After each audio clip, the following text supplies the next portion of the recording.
at our last meeting in June, I said, hey, maybe this is something we'll try to do annually, have a meeting focused on affordable and workforce housing.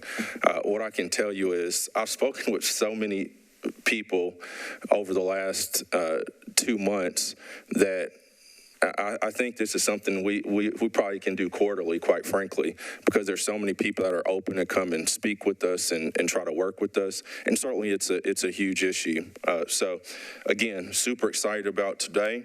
And you look at the lineup, I call these heavy hitters. So really excited. So before we get to that, let's go to item number 2 on the agenda, public comment period. If there's anyone wishing to speak at today's meeting, please come forward.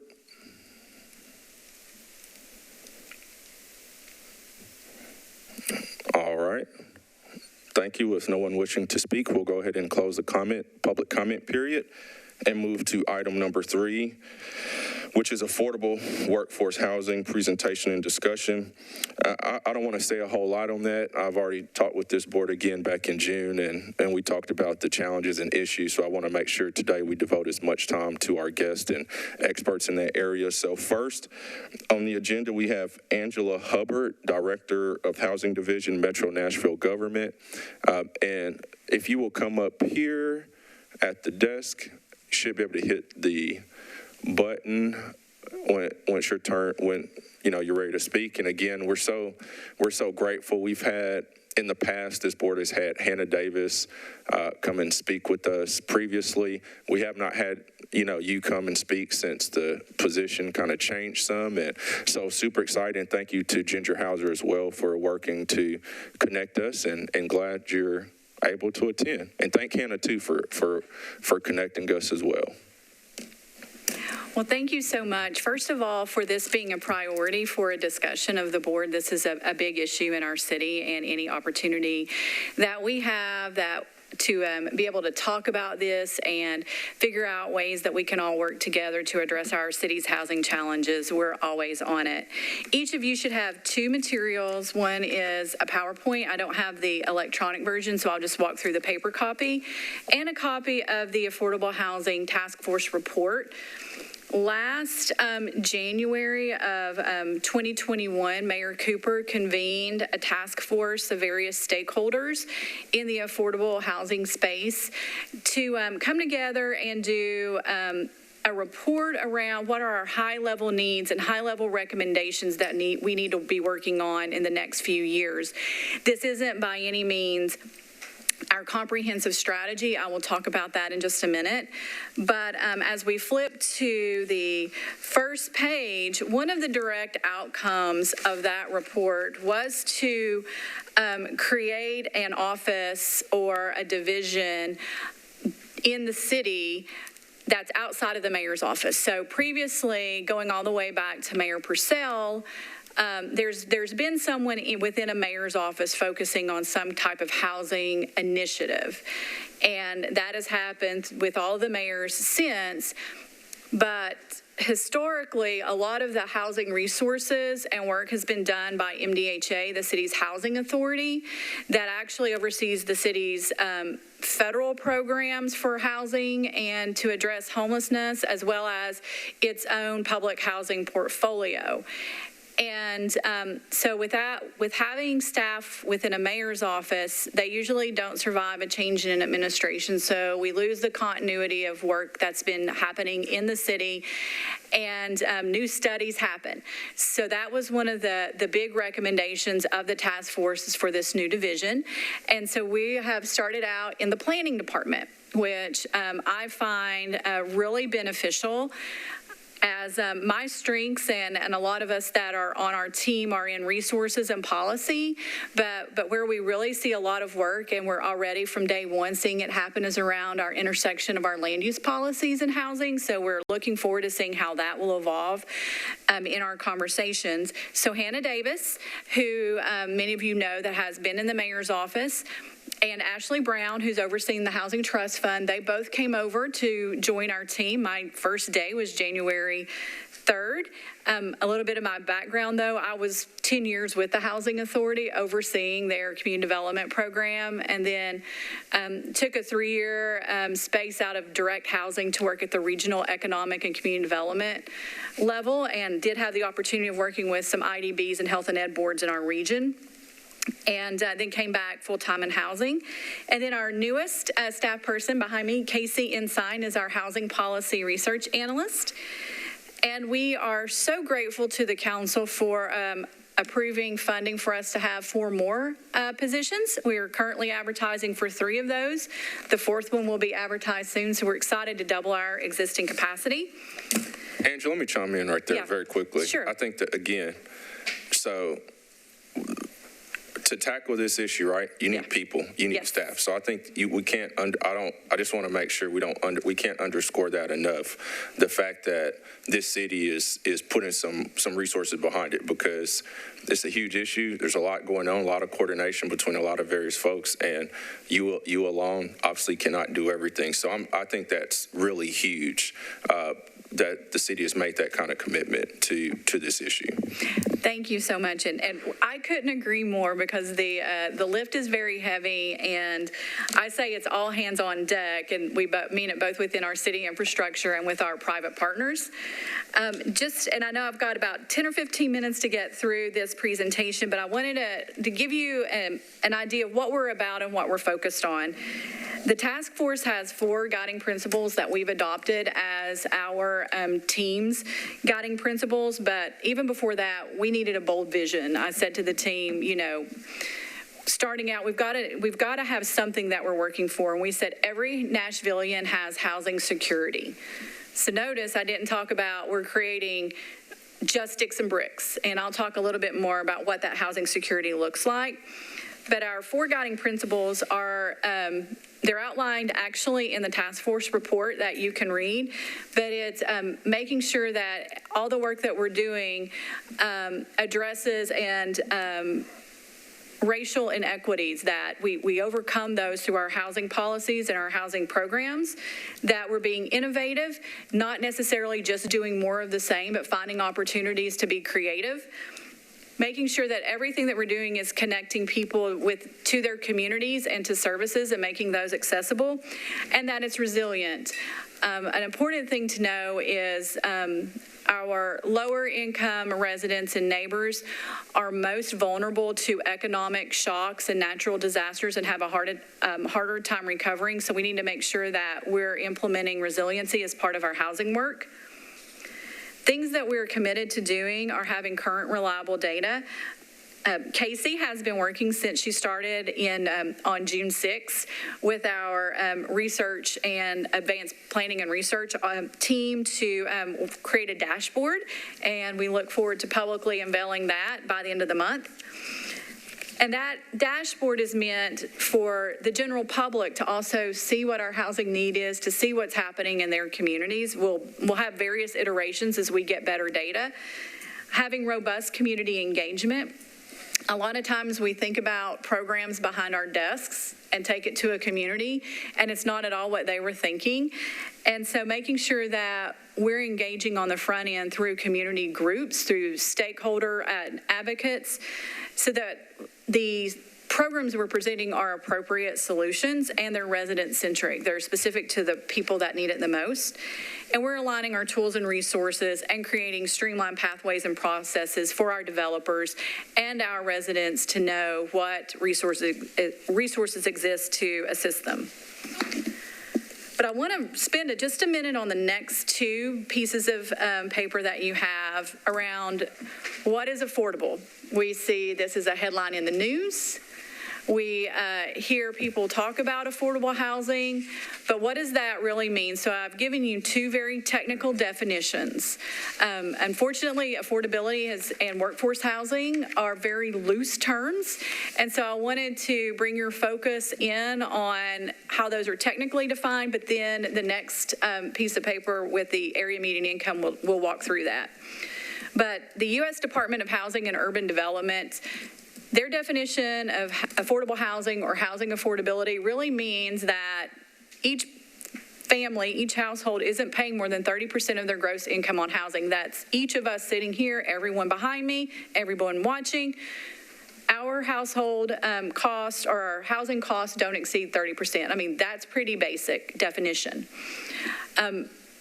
Where it gets muddled is the introduction of income restrictions into housing, and then that flips the conversation. So several years ago, the state of Tennessee enacted legislation, and this is specific to Nashville, where they have defined for the purpose of using public dollars. And so this is anything that our city council allocates for housing.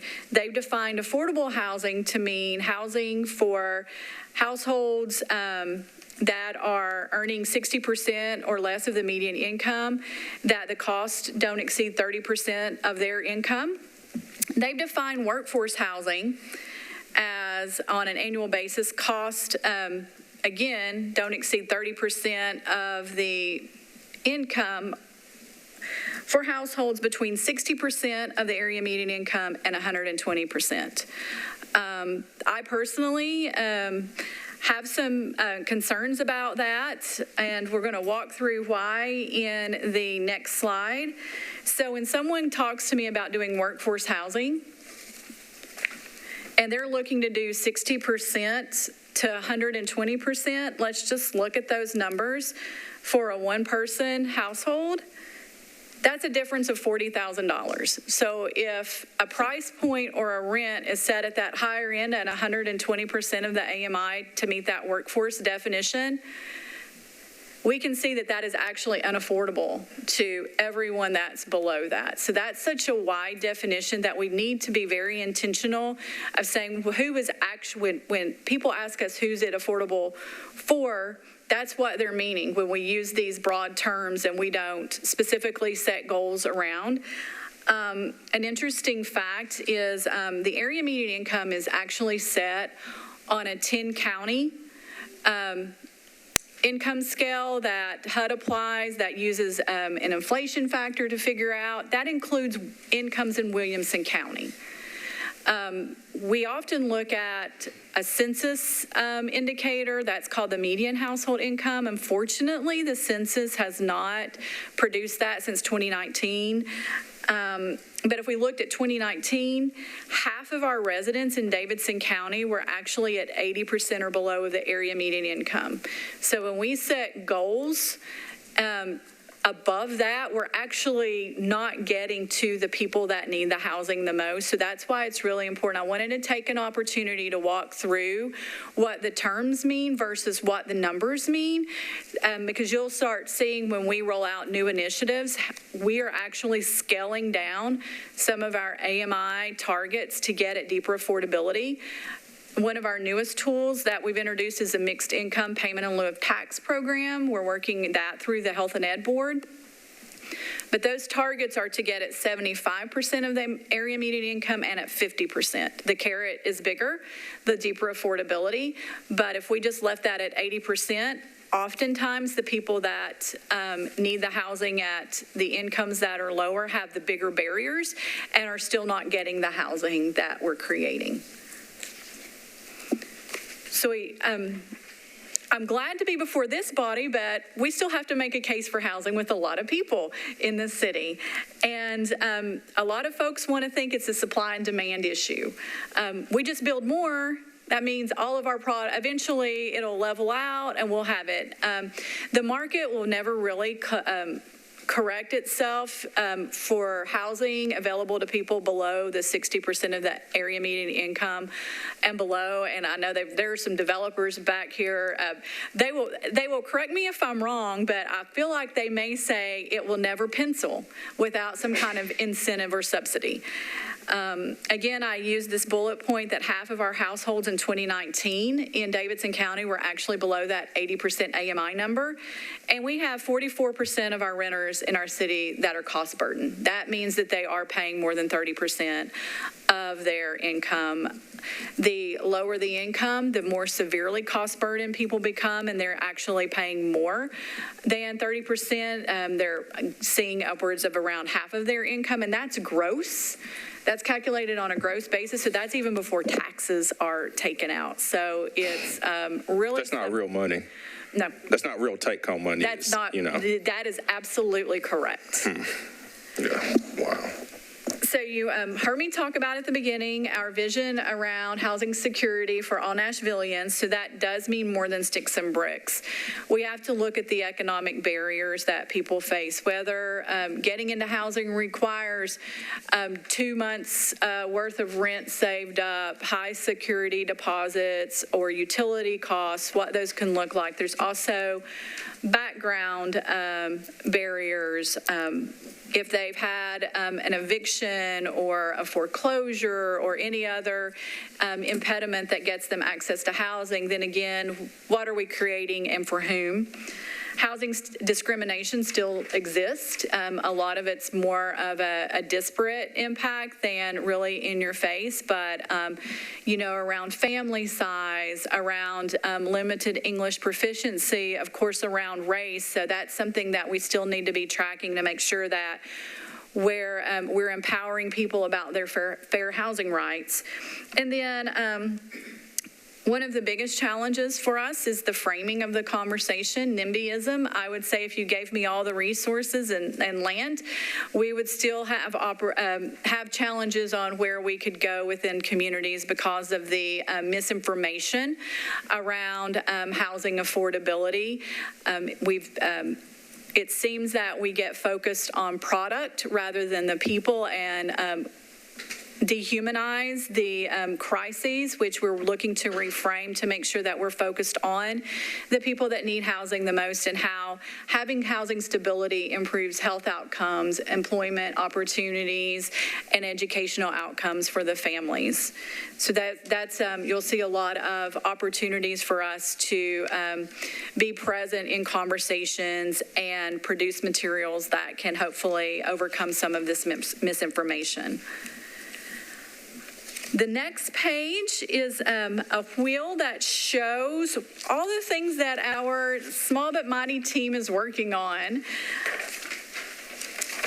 And I'll draw your attention over to the left side of the page in the dark green, where I've listed the home program.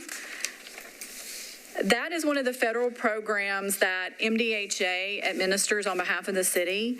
That program's been around since the mid-'80s. At one point, I think the city received $4 million directly. In 2010, it was cut in half. The Congress has slowly increased that. That's the only direct resource that the city has received historically for new construction for affordable housing. Of course, developers are able to go outside to apply for tax credits, but that tax credits are not a direct resource for the city to utilize and make strategic decisions around. So when you think about our population growth since early 2000s, even post-recession, that's been the only tool we've had. Then around 8 years ago or 6 years ago, MDHA implemented payment in lieu of tax program for the low-income tax credit developers. In Tennessee, we tax the tax credits. And so that is a burden on our tax credit developers. So that was a new program that MDHA introduced. Of course, they've always had the rental assistance vouchers program. Unfortunately, because of a lot of stigmas around voucher holders, we do have challenges of utilizing all of those in our city, and we would love to have more landlords engaged.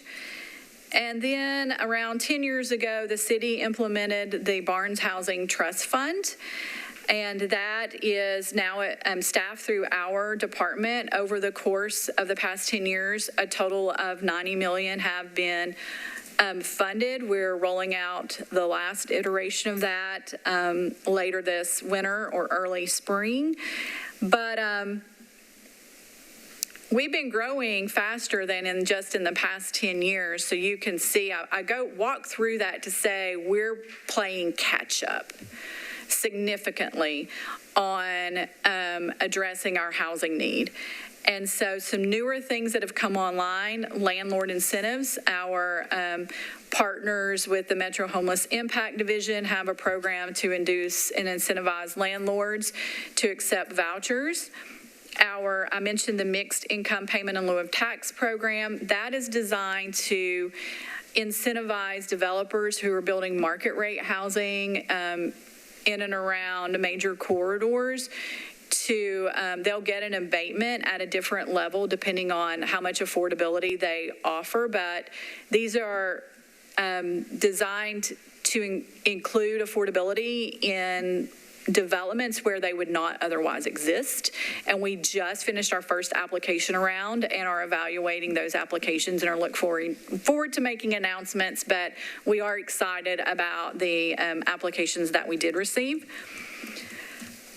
The Catalyst Fund was incentivized of $20 million of American Rescue Plan funds last year to create what's called a strike fund. We need a nimble funding source. We're reviewing right now proposals from fund managers. This would allow developers who want to purchase an at-risk property, one that has affordability restrictions expiring, or a naturally occurring affordable housing development that is on the market.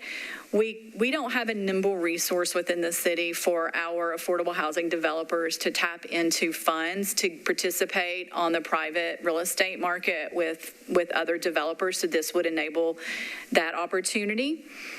We're working on a housing website that will be a one-stop shop for developer resources and resident resources and our dashboard. Again, that inventory dashboard's part of that. Another program we'll be launching is using some capital spending dollars that Metro has approved in previous rounds to allow some enhanced infrastructure improvements for our affordable housing developers. Oftentimes, a developer will be asked to do some infrastructure upgrades to benefit the larger community that's off-site. Think of if they're near a corner, extending a sidewalk over a right-of-way to an intersection, or if they're at a corner, again, some enhanced signalization, maybe even having to do a crosswalk or something to help. And so this would provide funding for developers that have been asked by the city to do that enhanced infrastructure to be able to be that good community partner. And then we're working on several other things. These lighter green means that we're going to be rolling these out within the next 30 to 45 days. The yellow is later this fall, and Mr. Wright behind me, who is speaking next, can talk more about a property analysis, but we're undergoing a comprehensive inventory of Metro-owned property on what could be used for Metro needs, but then what can be available for affordable housing opportunities, and then developing a strategy for that disposition. A resident portal, this would be a one-stop shop where our affordable housing developers that have units that have been funded through a Metro resource, they list that on our site. And anyone interested in applying can put their information in there and be notified of a waiting list, and their information's already uploaded, so they're not having to call 15 different properties to see who has a vacancy. That would be a one centralized clearinghouse. We're working on our $30 million request to the COVID Oversight Committee for new affordable housing initiatives. I'll hold that close until we have that meeting with that committee. And then I'm going to finish with the Unified Housing Strategy. This is going to be our very first real comprehensive housing strategy that's going to look at not only just what our general housing need and what our goals are, but the equity side of housing, the land use side of housing, the resource side of housing, so that we can have not only real goals for us to measure and track, but then real strategies about how we're going to address our housing need over the next 10 years. And we're looking to launch that in the next couple of months through an RFP with a consultant partner. And I know that's a lot of information. There's a lot of folks behind me to speak. On the back is our contact information for our team, so please don't hesitate to reach out. I'll just finish that. When we do kick off the unified housing strategy, we do see a big opportunity for this body to be a great stakeholder in that conversation. Would love to hear how outcomes of that strategy can help inform any decisions that you make. And even before then, if there's data or resources that we can provide you, please know that we're available to do that. Outstanding. Thank you. That was very informative. And again, I want to say it's been a little over a year since we've had someone from Metro speak to us on housing. So greatly, I know you have to run for another meeting later. Actually, I'm good. I'm going to stay and listen. Okay, awesome. Yeah. Well, let's do this. Let me start over here and see. I know folks probably have some questions. So thank you very much. Awesome start here presentation. To my left. My name is Christina Oakley, and I currently chair the Habitat for Humanity board. So I'm more intensely aware of all this, as well as lack of land. So I have just a few questions. One, are you working obviously with the state to see what land's available in Davidson County? Is there a collaboration going on there? I am not directly. I'll let Mr. Waddell speak to whether that is included in the study that they're working on. And this is just the far-reaching, and I know it was presented to council maybe 10 years ago, but when there's new construction at the airport, 1% of all new construction goes to arts in the airport. Just FYI, if you didn't know that, music, the artwork. Is there those, I mean, that is a huge undertaking of a Metro councilman. I think it was proposed about 10 years ago that a percentage of new anything, is there, once again, is it funding, or is there thought in looking at creative ways to get funding? So I am excited to announce right now, moving through Metro Council, is a piece of legislation to dedicate the payment that the Music City Center makes. It's a payment in lieu of tax. Good. To be targeted for affordable housing initiatives. I believe that last year there was legislation that the sale of any back tax properties would also go into affordable housing initiatives, and then a small percent of the STR. So collaboration of looking at funding that might be just sitting there could come this way. Correct. And then our unified housing strategy will explore other new revenue sources too. And that's great, because I always see what other cities do, and you have to be creative.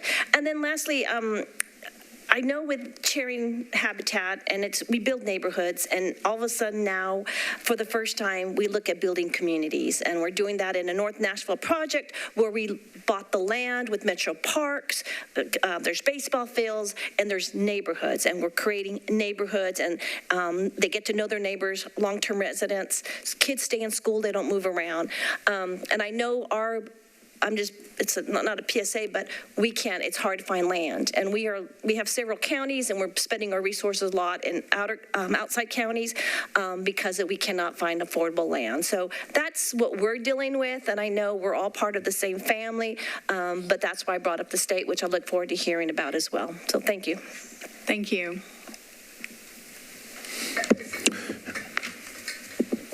Board Member Cordova. I just want to say thank you for coming in. This has been really comprehensive and very impressive. I'm just curious. I'm just excited to see you guys continue to progress and go from there. I don't really have any questions. Just want to say thank you for that. So. Thank you. Board Member Davis. Thank you, Chair. Well, I'll ask that. You ask your question first. Thanks, Angie, for being here. Great to see you. Is it just me, and maybe it's because of that regional thing, has the AMI gone up a lot? Or do you feel it's the new numbers, or is it more of the regional? It is the highest increase we've seen, at least since I've been doing this. It might have been ever. We would have to really go back. I think it's a $12,000 increase since the AMI last year. Possibly three reasons. One is of course, increasing in Williamson County and surrounding areas as we have relocations in and higher paying jobs.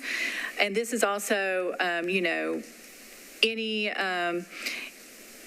any response to the census and their sampling size too also has an impact. And then the inflationary factor that HUD applies, all are complicated in this, but yeah, it is a significant increase. Mm-hmm. So if like more high incomes are actually due in the census from 2020, is that what you mean? And then that could be, all the that is Amazon one of the, jobs that's and one all of the these good theories jobs behind coming. it, yeah.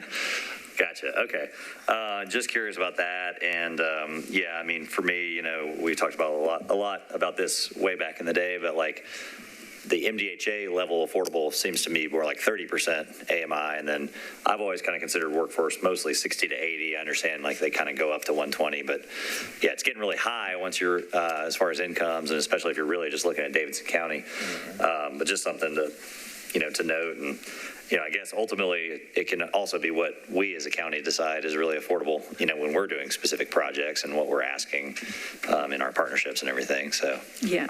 And a point I like to make is in all of the housing that we're looking at, whether it's called affordable or workforce, people are working, and there's that stigmatism when you start labeling it. Right. And a lot of times people are working 2 or 3 jobs and still trying to make that rent. Right. And so that's why we're reframing to, you know, dedicated housing for different income targets. gotcha. Yeah, and I really like the housing security kind of as your motto there. So, yeah, I mean, thank you again. Look forward to seeing how we can help. And I know that's a big reason for this meeting today is just kind of figure out as we move forward how IDB can be of service as well. So, thanks. Thank you. Yes, no questions for me, but also just want to say thank you. This has been good information, and I also look forward to learning more about how this board will play a role in the plans. Thank you.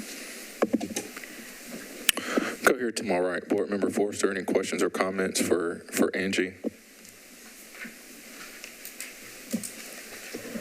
Thank you. It was really informative, especially the way you broke it down, and I latched onto that one word of we're playing catch up. But it just seems like since you're hiring and the task force recommendations, it seems like we've got some initiatives here that are really positive. I was curious, could you just briefly explain what the other board, the Housing and Education Board, is doing with affordable housing? Yes, the Mixed Income Payment in Lieu of Tax Program. And we have Metro Legal here that can correct me if I misspeak on things, but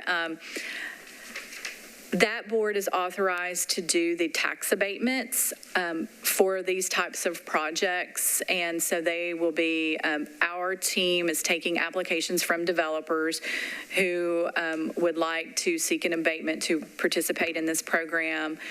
We will present our recommendations to that board, and then they will approve whether or not we can enter into agreements for that abatement, because they have that authority under state law to grant those abatements. Is this the one that the Metro Council allotted a certain amount of money for?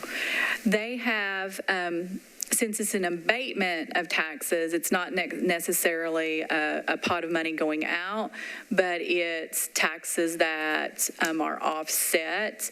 And so they've established a cap of $3 million, so we can't abate any more taxes or cumulative each year over $3 million for new projects. And Board Member Forster, and Angie, I think this is before you were in your position, but this board, I think Councilmember Allen, if I'm not mistaken, I think this same item had presented this topic to our board, I want to say last year, and obviously this board showed some interest, but Josh and legal can probably go into greater detail if necessary, but from what I recollect, there was, due to the statute, we were unable to issue the pilots under that stance, so you're working with the Health and Education Board. That is correct. That is my understanding of what happened. Okay, but I think it goes again to show like this board is, maybe that wasn't our initial function or focus, is very open and intent and deliberate about working on this matter. So thank you. Vice Chair Siegel, any questions or comments? Yeah, just thank you again. This is really helpful. And if we could get this linked on, like when you go into past meetings and you have agenda and minutes and stuff, if we could get this up there, I think it would be great so that if somebody wants to find it easily. I don't think anybody watches these meetings, but if they do, I don't know. You should be there. You should go. There's a lot of views on there. We're happy. I'm happy to send you a copy of Yeah, we this, can. as well as the link to the Affordable Housing Task Force report. That Yep, would be thank great, you. because I think the more places people can like find things. Absolutely, It thank you. helps, because then there are no questions as to where they are. Yeah, thank you. And just two quick clarifications. So the $3 million in abatement, that's just per year in new pilots that year, so it's not like cumulative or? Correct. Okay. And then when I hear a lot in my neighborhood, which is an urban neighborhood, we need more housing, we need more affordable housing, but then we also have the same tug that when an actual development is presented, there are objections to that development. And there are a lot of reasons for that. It seems that some of them are easier to tackle than others, and I appreciate your talking about the people who are housed and not the product. As somebody who worked on LaTeX products all over the state of Alabama, I know they're teachers, they're police officers, they're county and city government workers, they're paralegals, they're the people who lived in your neighborhood before they got priced out of your neighborhood, who support everything that's happening. So I really loved hearing that, so thank you for that. And then on the participation agreements, is that the other issue that we see a lot is like in my neighborhood, we have these big parks, but even though I live right by Belmont, I'm still over a mile from any Metro Park, and transit options for me are pretty good, but I can't really use them to get to like a Warner Park or a Beeman or Radnor or anything like that. And I'm really lucky because I live in a neighborhood with a lot of services, but it seems like it's not just sewer lines or sidewalks that we need for this to work, right? If we're going to build more, it has to be more dense because we don't have land. Are those agreements, do they allow for developers, if Metro owns a small parkland nearby, to enter into a participation agreement to maybe put a jungle gym there so that the children living in the development have a place to go?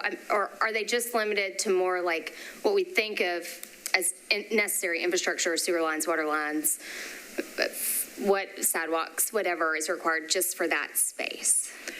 Our first iteration that we're going to launch, which has a $2 million total allocation, would be limited to NDOT enhanced requests, just so we can make sure that we can roll this out in an effective way. This is a first for us. We have another pot of $2 million for a next round that we are looking to expand and looking at maybe what pocket parks could look like. The bigger conversation is, as we do our unified housing strategy, aligning systems, and that's also around our other transportation planning systems, our parks and recreation planning. You know, how can all of this be working together?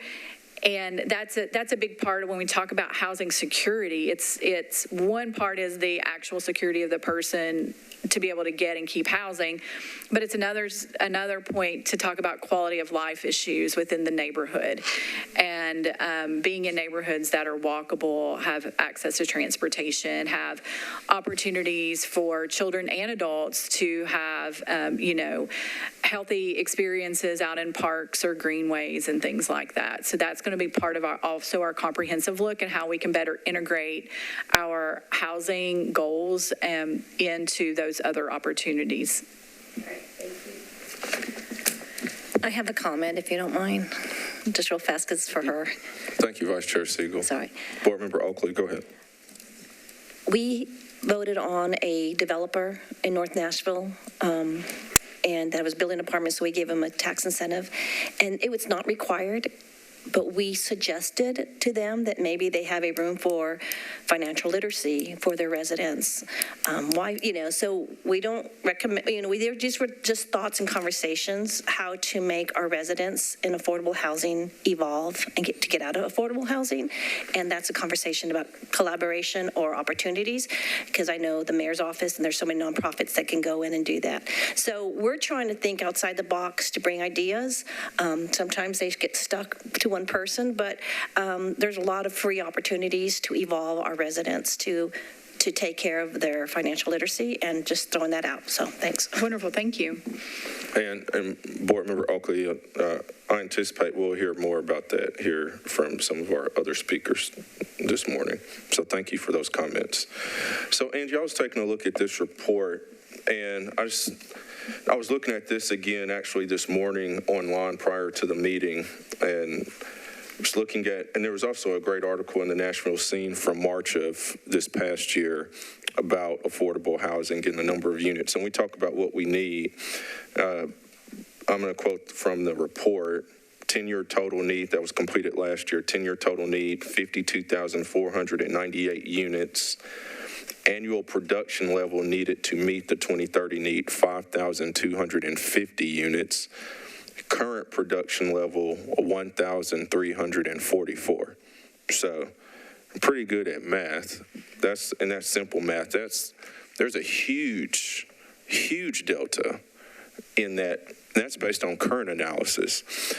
So I guess from your perspective, obviously it's going to take a lot of people from a lot of different areas, developers at all different scales, landlords, et cetera.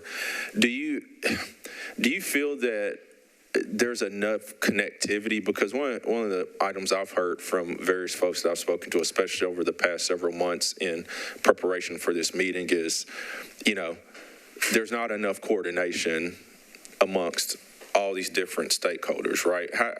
What do you say to that? I absolutely agree. That's one of the big purposes of the Unified Housing Strategy, is to, one, break down that 52,000 number. That really correlates to our percent of people that are cost burdened. It doesn't really look at, if we help people stay in the housing they have and make that affordable, how that number would come down. So there's a lot to take out of that to really explore. But I say all hands on deck. Our private development partners, our nonprofit development partners, their needs are different around development. And so one thing that I try to communicate is, one tool that we introduce is not going to solve the problem. Sure. When you build a house, you don't use just a hammer. You've got so many other tools to build that house. It's the same in addressing this need. And so you're going to continue to see us. One of the positions that we are advertising for now is a development coordinator that can be that pulse with the development community to, what are your challenges out there? Then what can we bring back to the table and figure out either what we can do through our opportunities with Metro Resources, or go out and explore through state partners or federal partners, or talk to private philanthropy or corporations to step into this space to support some of our efforts. And that's what we have to be doing, is constantly exploring. We can't assume that one single resource or tool is going to solve this problem. Yeah, I think that was my next question. If you felt that your team had a good or a great understanding from the private developers on what they need to do more, because we've talked about the cost of land, finding the land, if you can find it, going through zoning, and then the cost of the land, and then add on to that rising construction cost as well. But it sounds like you have someone devoted to that. Lastly, I know that we've got some other speakers and could certainly ask you several more questions. So I just gave you the number gap. We need 5,000 a year, new units coming to address the issue. This board has passed 2 tax-exempt bonds for dominium and those are both on Dickerson Pike. Certainly, there's some affordable workforce housing going in Madison as well. We have Councilman Withers here. He'll certainly talk about Envision Casey in East Nashville, what's going on there. But when I see this number, to me, it's a huge number. That's a lot of units. Can we, as a city, get to that number when our affordable housing and workforce developments are, quite frankly, not really throughout the entire Metro Davidson County footprint? What are your thoughts on that? Well, one is having better data. And the data that we use for the inventory, we've expanded to getting access to other resources so we can get a hold of the inventory that's being built outside of just our resources that we can track through Barnes is really the one where we have the best data around. And Casey, in her month plus here with us, has done a lot of scrubbing just of that data. So it is getting with those developers as they're approved through. Currently, we're not tracking what's been approved through this body. Then MDHA has the tax credits pilot program that they approved, and capturing all of those in an inventory to really measure against what we're building or preserving versus what that need is and how we're really addressing that is critical through that improved data that we're working on. So let me go here too then. So obviously I just gave you an example on the Dickerson Pike developments. This board approved those and supported and certainly supported those personally. I think those developments are great because they're close to the core, close to transportation. So when we talk about the whole case, right? The whole issue. Well, you can move here, but if you don't have a way to get reliable transportation to or from work, you have that challenge. So I personally, I was a huge supporter of those developments because they're on main transit lines, which is great. So folks that maybe don't have a vehicle or with rising gas prices, they can, ride the bus and have, reliable transportation. But I guess there's other areas of town that I see that are close to transit areas, and maybe it's just me. It doesn't seem like I hear or read about affordable housing or workforce development projects in some of those areas. So I guess to address the issue of how many units we need, do you feel that we should be doing units on West End, other areas, 12 South, to get to the number of units that we need to get to? Absolutely. That's one of the reasons of the mixed income pilot is where these are being constructed in areas where we typically don't have affordability to get them in there.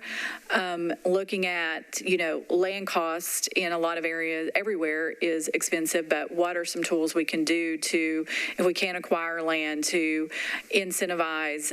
We've got a housing incentive pilot program that I'm looking at reinstituting at a different level, and that's it works to offset a reduction in rent to make that developer whole, how we can make that a more effective tool so that we can go and approach existing. I'm going to say I don't believe we can build our way out of this. Land is finite. We're a metropolitan government. We can't annex any more property than we already have. We do have a lot of environmental constraints in our town with floodplains and steep slopes.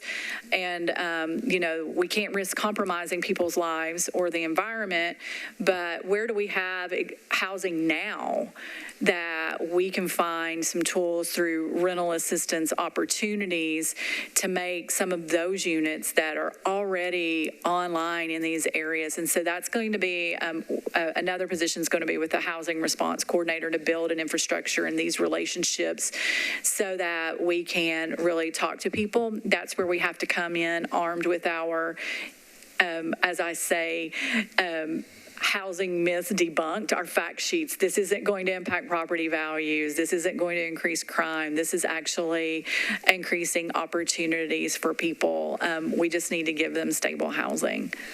Yeah, awesome. And I was going to ask you to speak on that, so I appreciate you doing that because I live in East Nashville personally, and so with like the Envision Casey project, I've seen the reception to the project and a certain level of support that I don't necessarily know that you would see in all aspects of the city, to the point that we've talked about. There's still a lot of myths, and you know, I'll talk to people privately and they'll say, yeah, that's really sad how much rental costs are going up, and you know, people acknowledge it's an issue, but you know, as soon as there's a affordable workforce housing development going up, you know, within a half-mile radius of their house, they're at the community meetings, which is their right, but you know, that's the challenge. So I think if we're going to do it, that's a huge deal, just educating people around that. So, all right. Well, thank you very much today, and certainly appreciate it. We'll definitely want to have you back and talk to us, and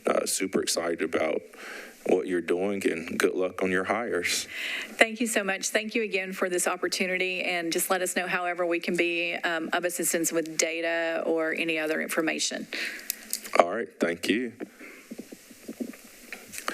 All right, next we will have Waddell Wright, CEO, W. Wright and Company, developer. So Waddell, if you'll give us a little background on your development. Obviously you spent from here, so you can speak to what you've seen. I'm from here as well, so I think I told the story. I went to high school downtown. I won't say how many years ago, although I just had a birthday yesterday, but you know, it was $2 a day to park downtown, literally right off Broadway, $2 a day, all day.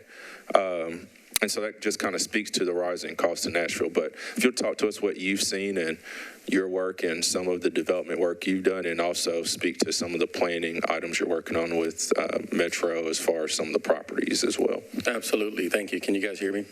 Yep. Thank you. I appreciate it. Happy birthday, by the way. Oh, Happy thank you. belated birthday. Thank you. I'm just happy to be here. It's been a long and fun few days. Yeah, I bet. So my name is Waddell Wright. I've spent the last 25 years in commercial investment, development, and management of real estate. I'm going to tell you some exciting things I've been doing for the past 8 years. I've been working, I got hired as a consultant developer for the city of Cookeville. And the things that I see that Nashville can do, they're already being done in other parts of the state. And I'll say that one of the things that excited me about the city of Cookeville is they changed their name from the Cookeville Housing Authority to Highlands Residential Services. So the first thing they did was change the perception of housing, right? It wasn't the housing authority. Now it's a residential services. And we work directly with HUD, THDA, and Highlands, which is the housing authority. And what we came up with is we were going to change the face of public housing. We wanted to make sure that when you lived in one of our units, it looked like every other unit. So there was no differentiating factors of, hey, you live in the projects, or you live over here, or you live in this part of town. So far, we've built about 140 units. It's taken us about 8 years. It's complicated because you are dealing with HUD. When you deal with HUD, you have what's called a declaration of trust, right? That means there's certain things you can do to a property, certain things you can't do to the property. So what we had to do is strategically plan the entire portfolio to look at what properties should we acquire, what should we dispose of, and what should we self-develop.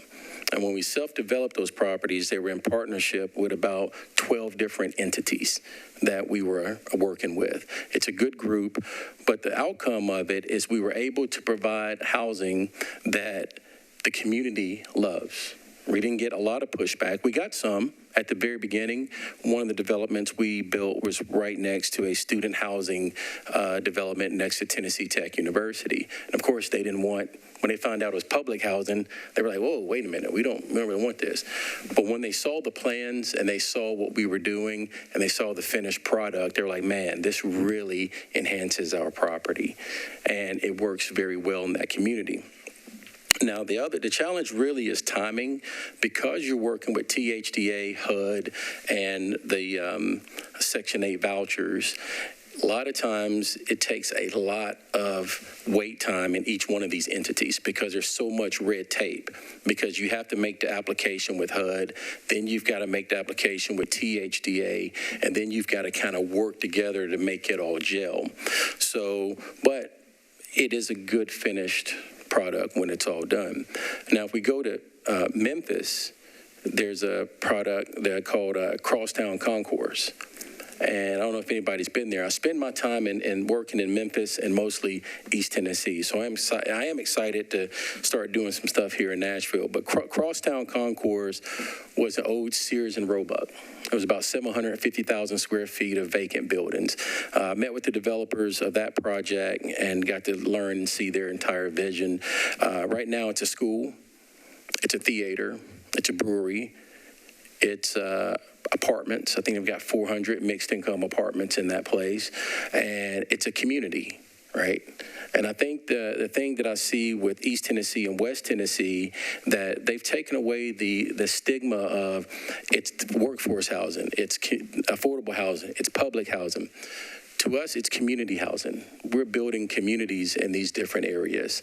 And it's one of those things that we don't get a ton of pushback. Here in Nashville, it's a little challenging because, as the board member brought up, the minute you say you're doing a affordable community product, you immediately get pushback from council. And I've gotten more pushback in this city than anywhere else in the United States, right? And it's tough. That's why a lot of developers are starting to go to the outskirts, because the outskirts are saying, we want this, we need this, we see the positive impact that it's doing to our community. So I get to see that kind of on a daily basis. Locally in Nashville, I've developed, along with Bristol Development Group, we did mostly student housing. One of our first projects was 1700 Midtown. It was 190 units on 2 acres, but that was back in like 2007, right? And that's when dirt cost was about $1,350,000 an acre. Now it's about $20 million an acre. So duplicating that is challenging. But again, it can be done. Because when you're doing these mixed income communities, you have a capital stack. And that capital stack is usually about 7 layers of different types of financing. You know, HUD, when I met with them a couple months ago in D.C., they told me that they have $9 billion left from their allocation that they can't spend. Those are allocations that the housing authorities and the cities can apply for to use for development of different product. But a lot of times the affordable housing is not very sexy, so you don't get a lot of people applying for that product like you do with the regular workforce housing or market rate stuff.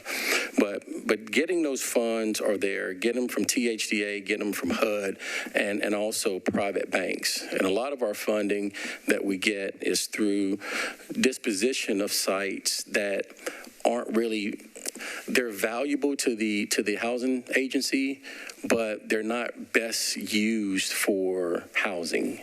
So we looked at the entire portfolio and decided, okay, there's properties that will be better served as retail or industrial or maybe some type of civic use. Let's take those and sell them, and then let's requisition those funds and apply it towards what we're developing. Because each of our developments now are running close to $20 to $25 million. But we're getting about $7 to $8 million of that capital through disposition of properties that we're not using in the portfolio. And then when you stack that money with what you're getting from HUD and what you're getting from THDA, then there's only a small gap that we have to come up with. And then usually we'll do some tax increment financing or payment in lieu of taxes or something like that. But we also have a private developer entity who stepped up to develop with us. And part of that is they want to participate in the cash flow. And so what they're willing to do is come in with the table with a couple $1 million to fill that gap and participatory of the cash flows for a certain amount of time. They're not in it forever, but we may say 5 years, 10 years, that developer stays in there. So that's some of the things I've been doing for the last 8 years in the city of Cookeville. I'm starting to do it in the city of Memphis now. We're doing some veteran housing. We're doing some homeless housing. I've got a couple properties here I've done with Kathy Jennings over the Contributor. She's got some tenants in some of our properties that's been really, really well. Now, what are we doing here in Nashville? Well, I've partnered with Ernst & Young, and what we're doing is we're looking at the entire portfolio of Metro Nashville real estate. Now, that portfolio is 2,223 properties. So right now, it's a big data dump because a lot of those properties are schools, parks, fire departments, police departments, libraries. So you got to kind of go in and extrapolate those out and then see what can be developed, what's left. Right, but they also look at some of the properties, like for the fire department. They can have some properties where there may be an opportunities for some mixed uses within them or other services to be vetted with them, just because air rights are so high in the areas that the properties are in. So we're looking at that from a master plan component to see what can be best utilized for the city, right? But it is a lot of property to be looked at. We haven't got into the state property. I know Ms. Oakley had mentioned that. That's a separate deal. But we're so busy with this metro property list that it's going to probably take us a while to kind of get through that. Thank you for the comments, and thank you for some of the ideas. I'll start to my right before I have any questions. Board Member Forster, any questions or comments? No. All right, thank you. Board Member Oakley. So when you said you're working with Ernst & Young, are you working in a collaboration? Who gets this information? Developers or? No, it's internal. It's a collaboration between Ernst & Young, Metro Nashville, and my company. So it's a team. And what we're doing is Metro's involved, okay. Metro is definitely involved. Yeah, Metro's involved. And looking at some of the critical pieces first. There's some leases that are expiring. There's some people that need to be moved around and maybe better served in other properties. But also looking at what can be utilized for a better, highest and best use. Thanks. Board Member Cordova. I don't have any questions. Again, I want to say thank you for coming in. Absolutely. Us a brief on this. Board Member Davis. No questions. Yeah, here. Vice Chair Siegel. Just one question. That HUD $9 billion, are those funds they're having trouble spending, do they have to go to like dedicated single-use developments, or can they go to mixed use, mixed income, or how is that program set up? They can go to any use for housing. I think HUD got $27 billion last year is what they had allocated in the housing and transportation budget, but they've spent all but $9 billion. And then I think next year they're getting $32 billion. So they're going to have a lot of leftover monies for the THDAs of the world, Tennessee Housing Development Authorities, and the MDHAs and public housing authorities can apply for those funds to be used for development, for acquisition of properties, for construction, and things like that. And if, say, a state or local government's housing authority gets those funds, can they be used to like grant or fund private developers, or are those developments that have to stay owned by, say, Metro? So it's usually within a partnership with the private developer. So if the housing authority applied for, say, $100 million, that's going to be to develop property that they have control of. And they'll do it in partnership with a private developer, maybe the city, and the housing agency as well. And you can do mixed income with those. You can have retail with those. You can have, we're leasing space out. We've got a daycare center going in one of the buildings where we did basically a sale leaseback, where the daycare center didn't really want us next door to them. So they were like, well, we're just going to sell our property. And we're like, well, we'll just buy it. So we purchased it. And then now they're like, can we operate inside your building? And we're like, sure, that works for us. So there's a lot of flexibility that what you can do. That's a really nice proof of concept to keep your daycare, get housing. maybe add more daycares, which It is. And when we take on projects like that, we work closely with the city, specifically not really with zoning, but land use policy. Yep. So we really implement land use policies that facilitate growth in the corridors that we're developing in. And the cities have been very receptive to that. Thank you so much. Absolutely. So a couple questions. Thank you for talking to us about some of the things you're doing and some ideas that maybe we could do here in Nashville. So you spent some time talking about perception of affordable workforce housing, changing that perception. So from your vantage point as a developer and certainly doing developments here, but certainly also elsewhere, and you talked about like in Cookeville changing the name, I'm sure there's a huge list of items, but what would be some immediate items that you think the city could do to help with the perception on affordable workforce housing? I think really looking at it as a community housing, instead of trying to come up with all these different names, it's really one pot. It's housing, right, for everybody. And being more of a service provider of housing than an administrator of housing. So that really changes everyone's kind of paradigm a little bit, because we're all in it together. Everybody, when you talk about affordable housing, it all sounds good in theory. But in practicality, when it's right next door to you, you don't want it, right? Just because of those perceptions. It's going to look like this. These are the people they're going to occupy. My friends won't want to come over. Your friends won't want to come over, or you don't want their friends to come over, right? It's a diverse effect. But in reality, it's not like that. It's really not. When we built our last building, it's a senior housing. And the two comments that really resonated through us was one lady walked up to the team and said, if heaven looks anything like my new apartment, I'm ready. Because she spent the last 66 years in public housing, right? And this is the first time she's able to live in a new building that did not look like public housing. So how do you think she feels? How do you think she feels when she goes out in the world now and she's got that confidence and that renewed confidence? So those things that we did as a city and a partnership in East Tennessee that can easily be implemented here to help build the confidence of our community and the people that live here. Yeah, absolutely. I agree with you too on the being from Nashville.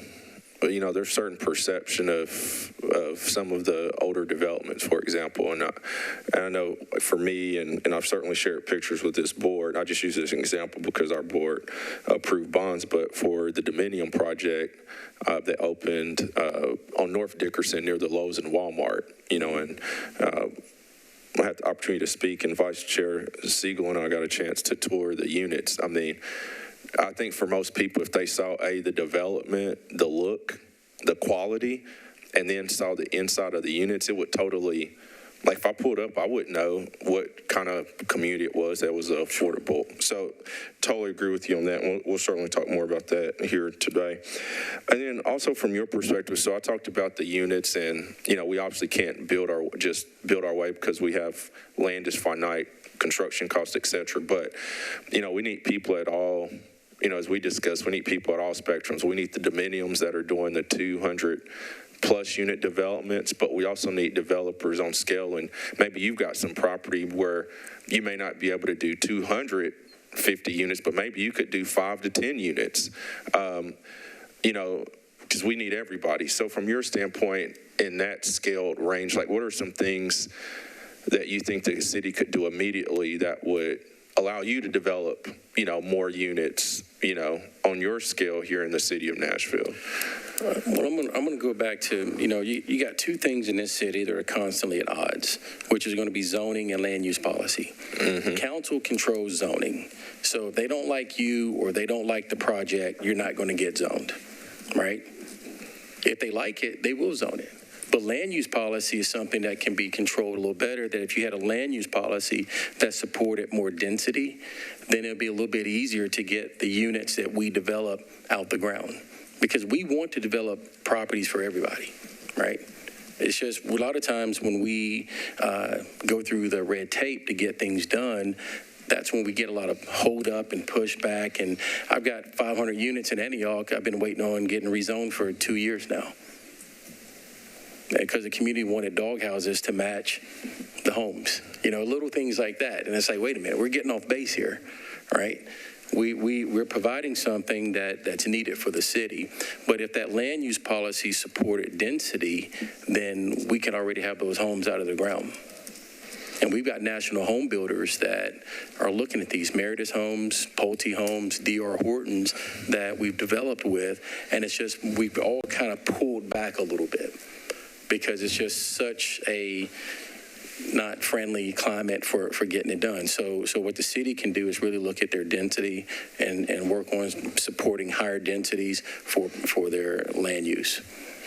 Yep, thank you for sharing that, and sorry about your challenge you're having in Antioch, and certainly working in real estate myself, I understand even if you had everything buttoned up, you already had contractors lined up, ready to go, and you already had all the infrastructure ready to start just doing the units. Yeah.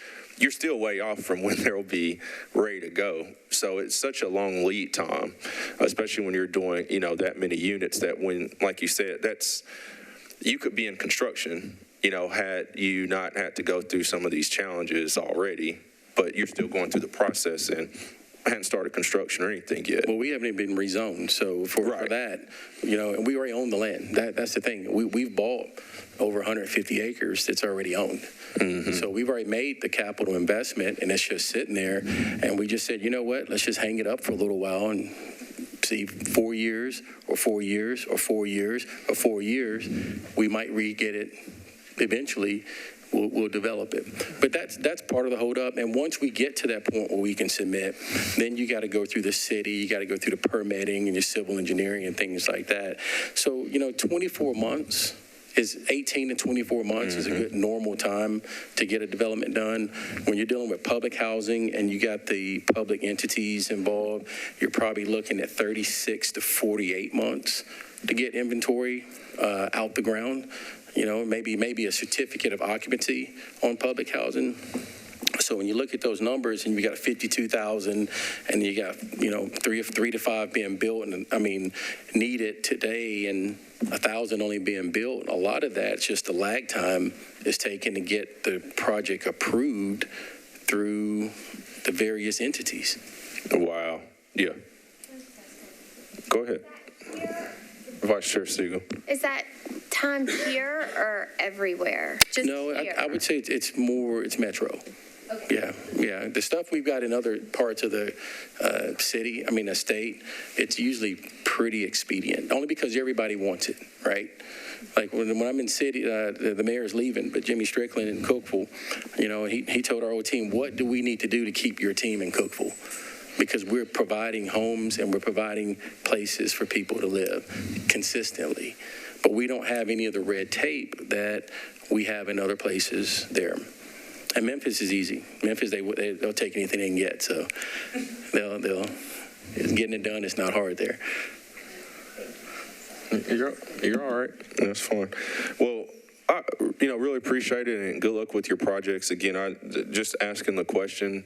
Yeah. And again, the purpose of today, obviously, we have a diverse, panel of speakers with very unique perspectives, and part of it is the whole idea behind this is it's going to take all of us, right? Absolutely. To tackle this really multifaceted and challenging issue. Like I said, when the thing about the report, when I think about the number of units needed. Even with the Dominion project, which I'll give an update on one of their projects, they broke ground earlier this year. They're looking at not being substantially completed until Q1 of 2024, and they've already started. They're already in construction. Yeah. Well, in 2 years, how many more units will we need? Yeah. So. It's the speed, it's the time, right? It is the speed, and going outside the county, there's 4 or 5 contiguous counties. We're doing one in Laverne, right, just right outside of Antioch. We already purchased the land. It's about 33 acres. We're going to do 96 homes on it, but the city's not going to have sewer to us until 2024, which means we're going to be 2026, 2027 right. before we can have product out there on the ground. Yeah. Wow. Well, thank you we really appreciate it. We hope to have you back again, and certainly want to hear more about the project that you're working on with Ernst & Young and Metro, with evaluating and taking a look at all the properties as well to see the opportunities there. Absolutely. Thank you. All right, thank you. All right, board, we've got this robust conversation. We'll do a very quick 5-minute intermission in case anyone needs to run to the restroom, et cetera, and then we'll kick back off here shortly. Thank you.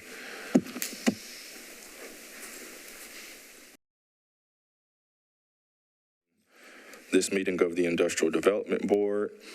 Next on the agenda, we have Joshua Haston, Development Manager, LDG Development, LLC. And do apologize, we were trying to work on putting a presentation up on the screen, but having some technical difficulty, so I appreciate everyone's patience. So Josh, if you'll give us some background maybe on your organization and what you are doing in Nashville, and and then let us go. Give us where you want to go with your presentation. Thank you. Totally. Thank you. I appreciate you coming too. Thank you. I really appreciate it. Thank you, guys. Again, my name is Josh Haston with LDG Development.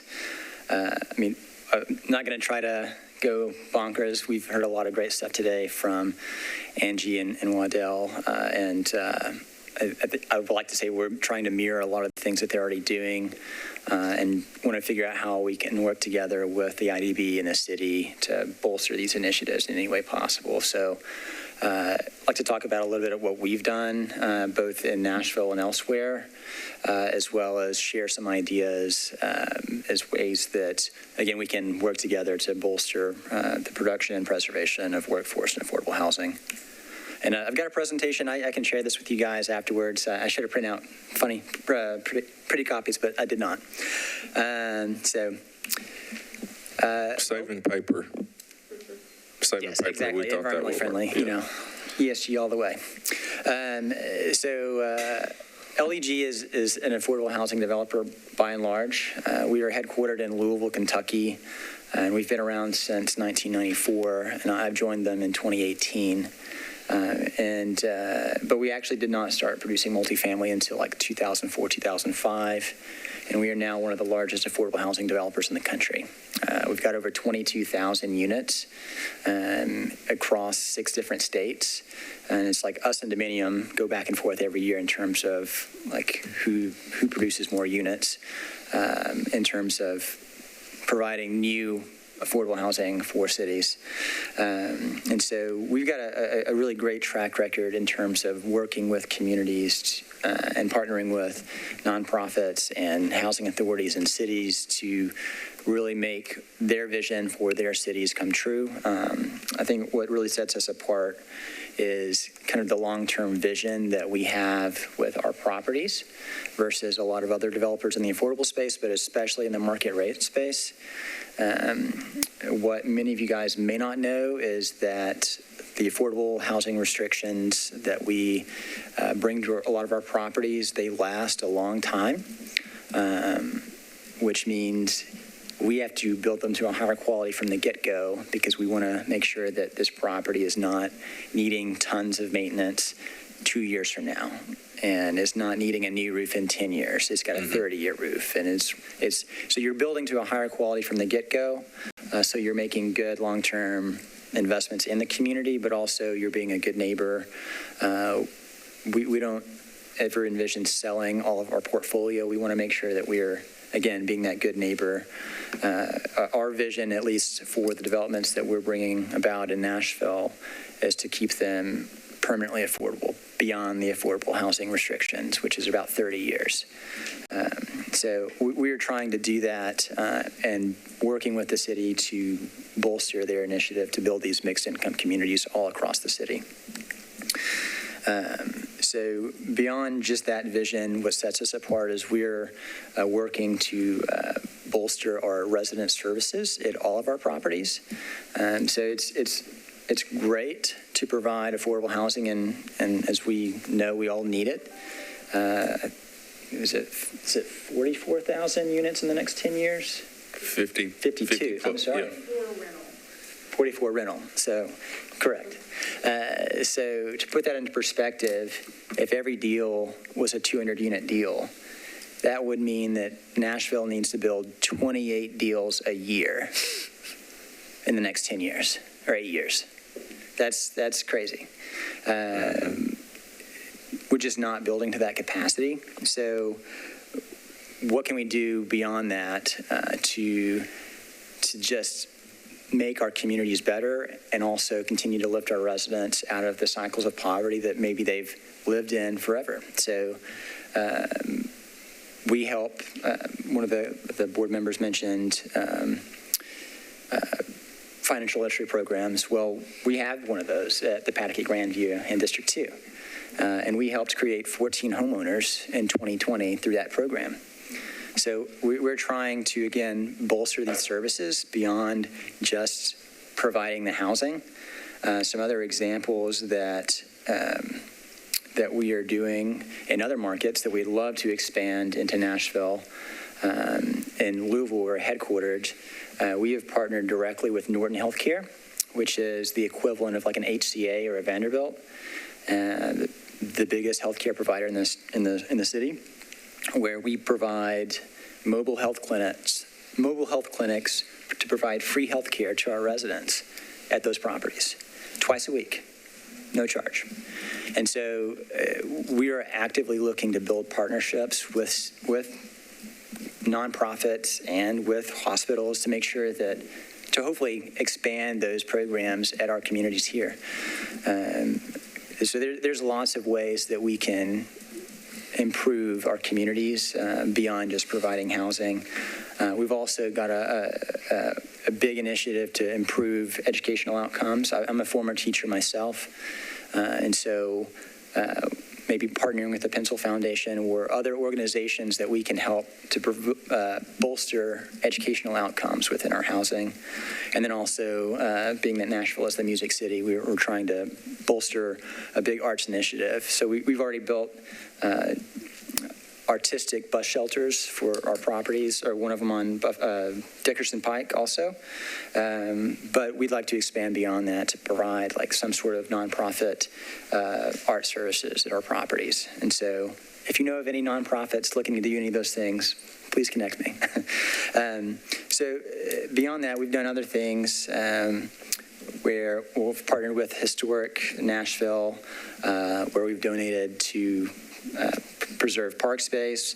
I think we also donated to Alex Green Elementary. We're long-term partners in the communities that we build in, and we want to continue bolstering our presence in Nashville because we need it, but also I live here. I want our community to continue to thrive. So some other just ideas that we've had and we would love to see implemented elsewhere, implemented here that we've seen elsewhere.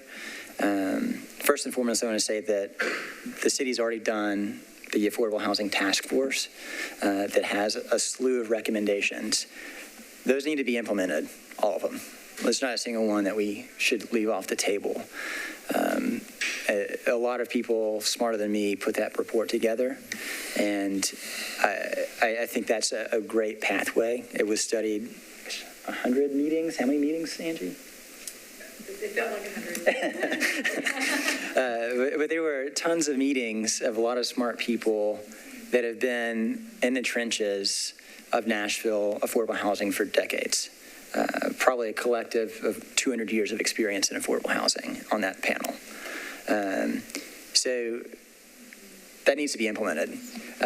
Other things that I think the city of Nashville needs to do, and this could be in partnership with the IDB or the Health and Ed Board or any of these quasi-governmental agencies, you guys could potentially have this revolving loan fund. We've seen this in other cities where they will issue an additional revenue bond or an obligation bond, and maybe you issue it one time for $500 million, which sounds like a lot of money, but let's think about the need and how we pay that back. So if you issue it once, then you've got production automatically, and as those loans are repaid back to the IDB or to the city, then you can reissue that same money. It's just recycling through the system. We've done that a lot through Louisiana, where we've developed a lot of housing. They have CDBG funds and home funds that have come through the system as a result of like hurricane disasters. But cities do this as well through just general bond issuances. So you can set up something like that. Other things that I know the IDB can do are, and I guess, are just having bond issuance fees. So for every deal that's even not an affordable housing deal, so for example, if the Titans just are approved and they decide to float $1.5 billion to the Sports Authority, if you had a one-time bond issuance fee of a 1% fee on that $1.5 billion, that's $15 million right out of the gate. That's 5, 6, 7 deals that have some sort of gap filler immediately. But if you had it structured where it was a continual bond issuance fee, where every year, say instead of that one-time 10% or one-time 1% deal, maybe it's an annual 10 basis points or 0.1% of the total bond issuance that's just reissued every year. So it's like you're paying your mortgage as they're paying you back those bonds.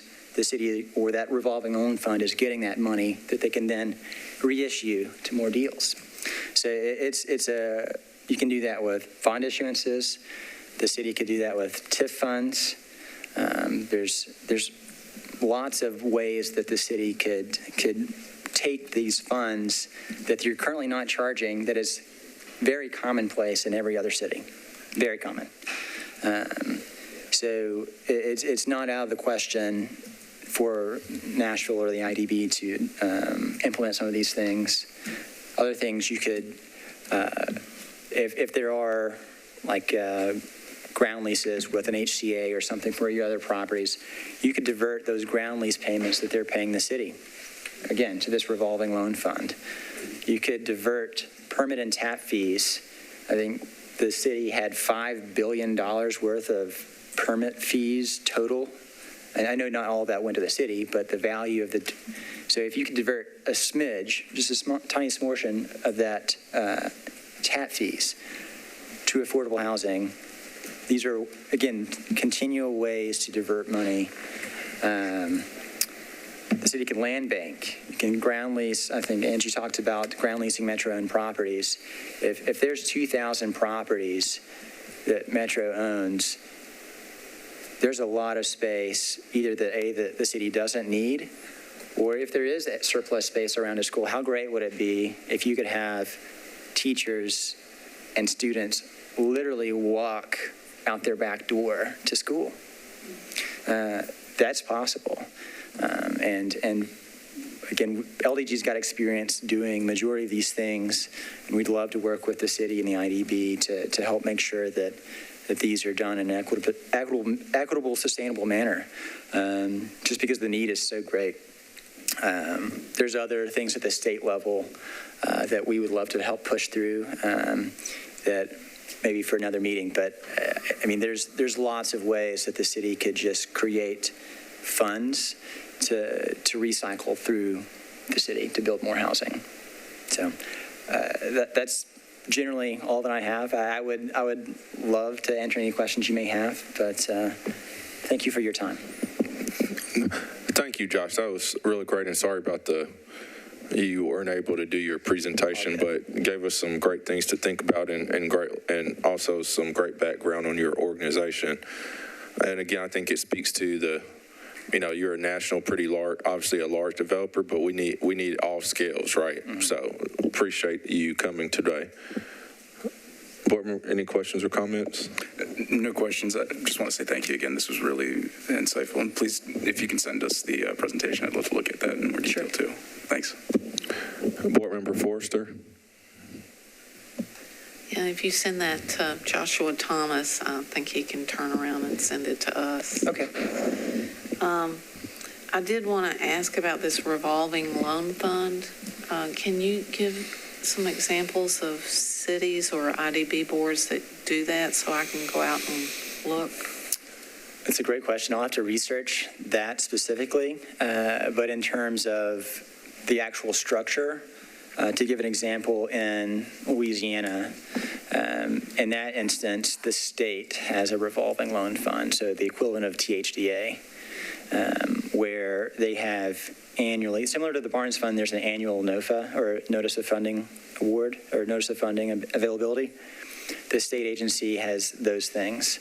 And so if there's if they're bolstering the mayor or the planning office of affordable housing, that could be another sort of program that could potentially, I don't want to put more on Angie's shoulders, but that could be another potential program that could be run through that in terms of just having, again, knowing that there's funds that will be available is huge.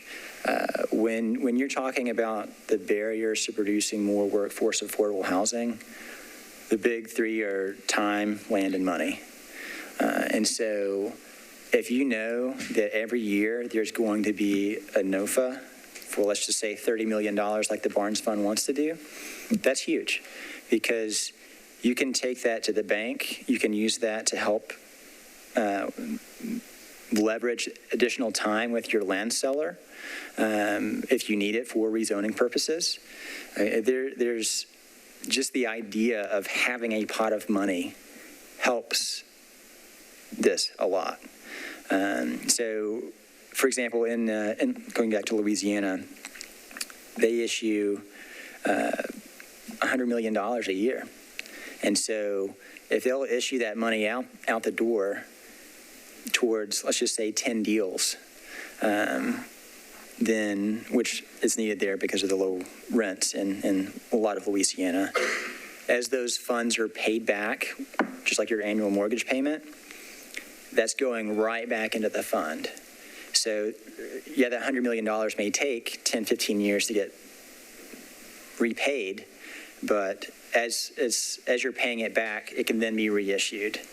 And in the event of a capital event, say like a refinancing or a sale of a property, then at least and for most of Louisiana's, then all that money that was loaned out needs to immediately be repaid back. So then the fund gets that $10 million back immediately. Okay, so when you were talking about a loan fund, you were really talking about a state or city-sponsored one. You weren't talking about an IDB board having one. So, you could do that. It's very possible to do that. I mean, I would defer to your enabling legislation, but it's common. Other things that IDBs do all across the country, as far as I know, are issuing pilots for what you guys already do for the LIHTCs, but in Texas, it's very common for IDBs or similar quasi-governmental agencies to issue pilots for workforce housing. Like if you're removing, not to be political, but if you're removing politics from the scenario, it makes the financing so much more likely to happen and the project so likely to happen. It would be incredible for affordable housing to be built along West End. Chairman, just want to clarify, maybe Joshua Thomas needs to comment on this, but so our IDB, can we issue pilots for affordable housing? So, Josh, do you want to speak to that? I'll defer to our legal counsel on that. Thank you, Josh. We won't make you talk too much today. Yeah, I appreciate that. So the short answer is no. I mean, it gets a little bit complicated, but, there was some discussion earlier about the pilot program through the Health and Ed Board. Under state law, there were some limitations there that did not allow the IDB to be able to do that. I can't recall off the top of my head right now what those restrictions were, but unfortunately, there are some limitations related to the Industrial Development Board Act that sort of prevents you from being able to do the same type of programs. So hopefully, I may not be able to answer your question in detail, but the short answer is there is some limitation there for the IDB. Yeah, thank you. And again, he's absolutely right in terms of what the IDB can do is governed by the Tennessee Code Annotated. And so in other states, it may have one single clause that differentiates what an IDB can or can't do. But to say that we shouldn't try to make that change is, I think that's a given. We should try to make that change to make some of these things happen. To give an example of that, the LIHTC pilot that MDHA uses did not used to be legal until 8 years ago at a state level. That was a state level change that we helped lobby for to make that possible in partnership with MDHA. So it could happen. Thank you. And Josh, thank you for the clarification. Board Member Forster, any other questions or comments for our guest? All right, thank you. Vice Chair Siegel, questions or comments? So just first a comment, when we get that presentation, can we also make sure that it gets on our website under today's meeting so that if anybody has any questions as to what we're looking at, they can also see that? Yeah, unless there's any issues with legal, I don't see any problem with that. If you're fine with us posting it. Yeah, there's nothing confidential in there. Thank you. Again, it's most of the recommendations that I gave were already in. The Affordable Housing That's Task right. Force. Exactly. Yep. Right. Sounds good. Thank you.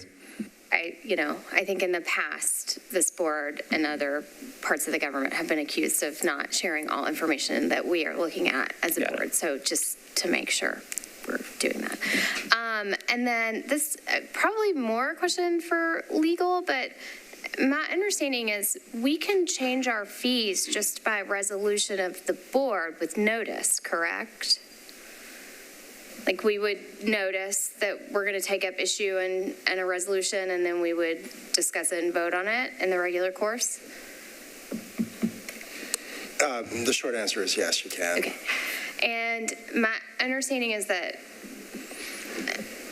my very loose understanding, is that this board sets its own fees, whereas some of the other bonding authorities in Nashville might be set by council because this board is in some ways independent. Is that correct? I mean, that is correct. So this board is on public nonprofit corporation. So you guys operate independently of Metro government. So the only entity that would prevent us from changing our fees is us. Essentially, yes, that's correct. Thank you. That's all I have. Any other questions or comments? All right, thank you. So, Josh, I guess you talked about the Affordable Housing Task Force. Obviously, several recommendations, one of which we'll talk about here shortly.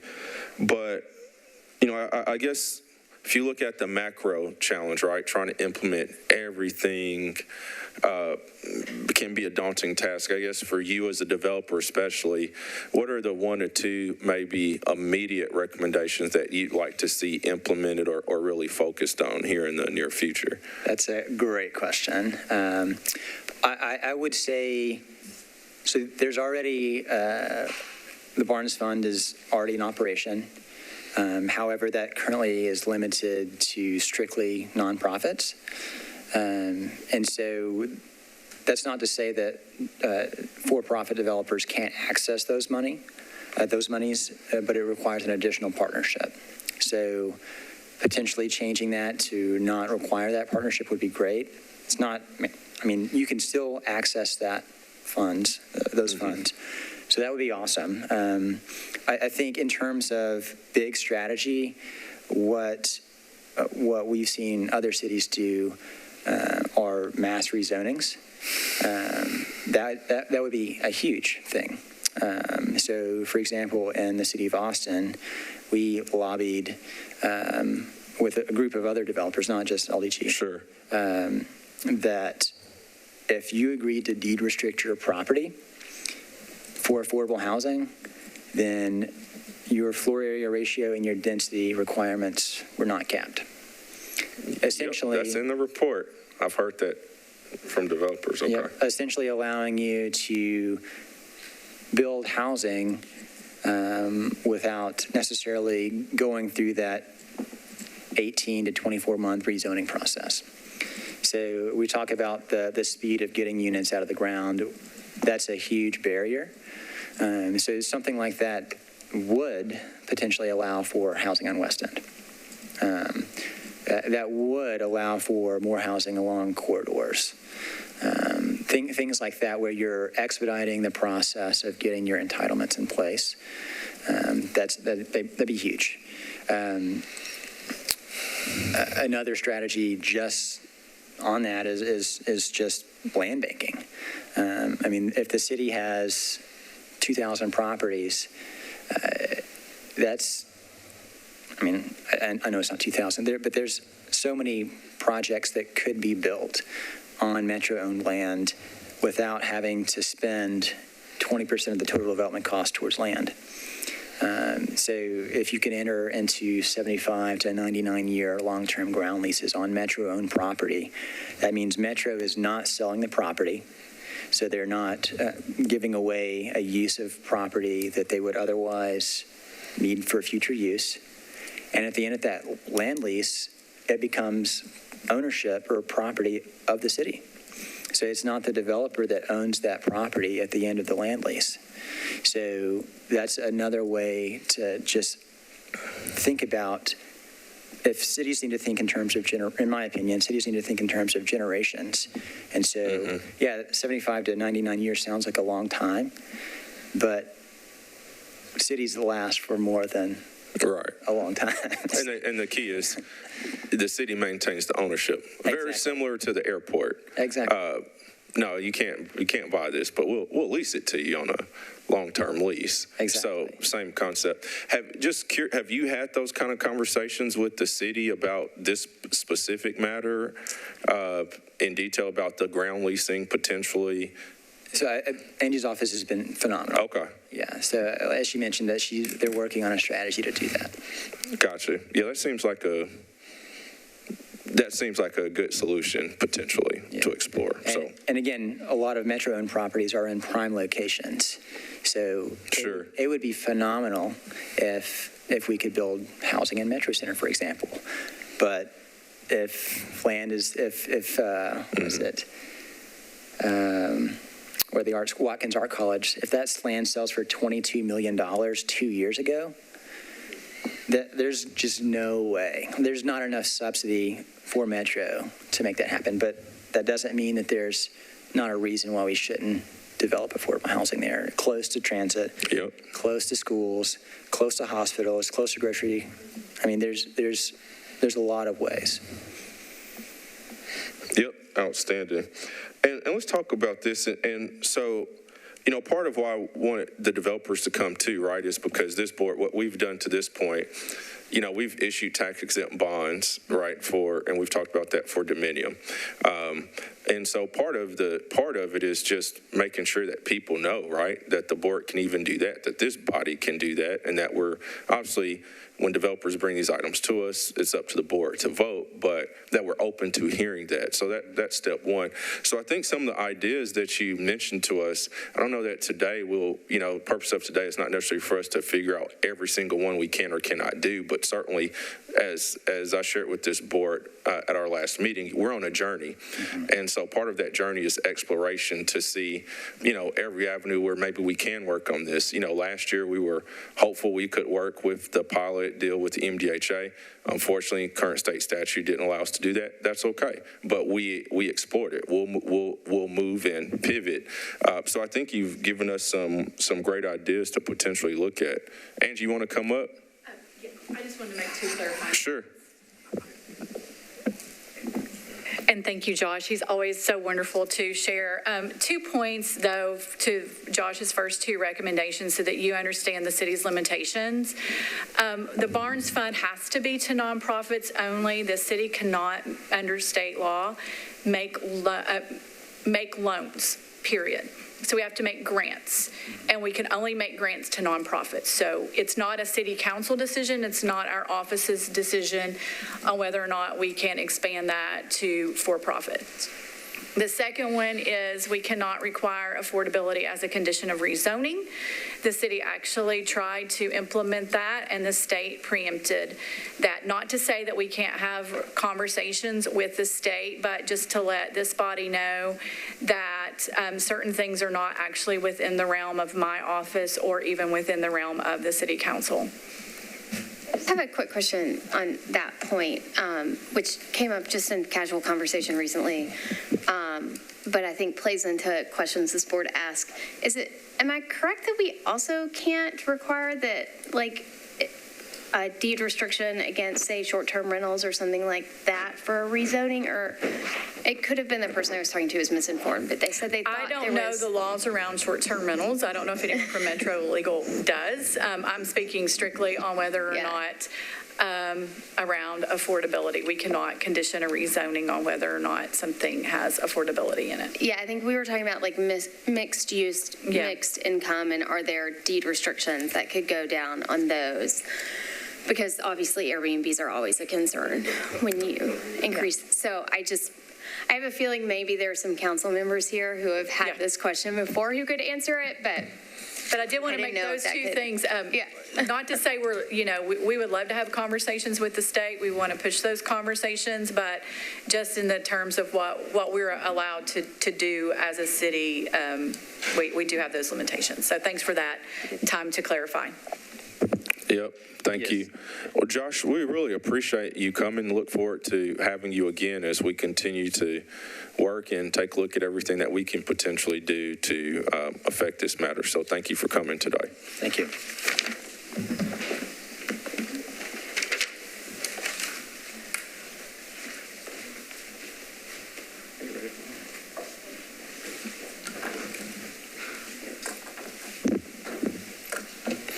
All right. Thank you again. All right, last but not least, thank you. Thank you. We have Councilmember Brett Withers, District 6 in East Nashville. I'll just talk very briefly. Part of today, a lot of the things we talked about when it comes to affordable housing, we've talked about mixed income housing as well, communities. So part of why I asked Councilman Withers to come today is to talk to this board about Envision Casey. This is kind of hard to see here with the lights, but this is over in, obviously, East Nashville. Here's the Titan Stadium here, and then here's Envision Casey here. I'll let Councilman Withers go into greater detail about the project, the development, everything along with that project. And then here's just a couple of pictures for everyone about when we talk about quality, again, of the community, what it looks like.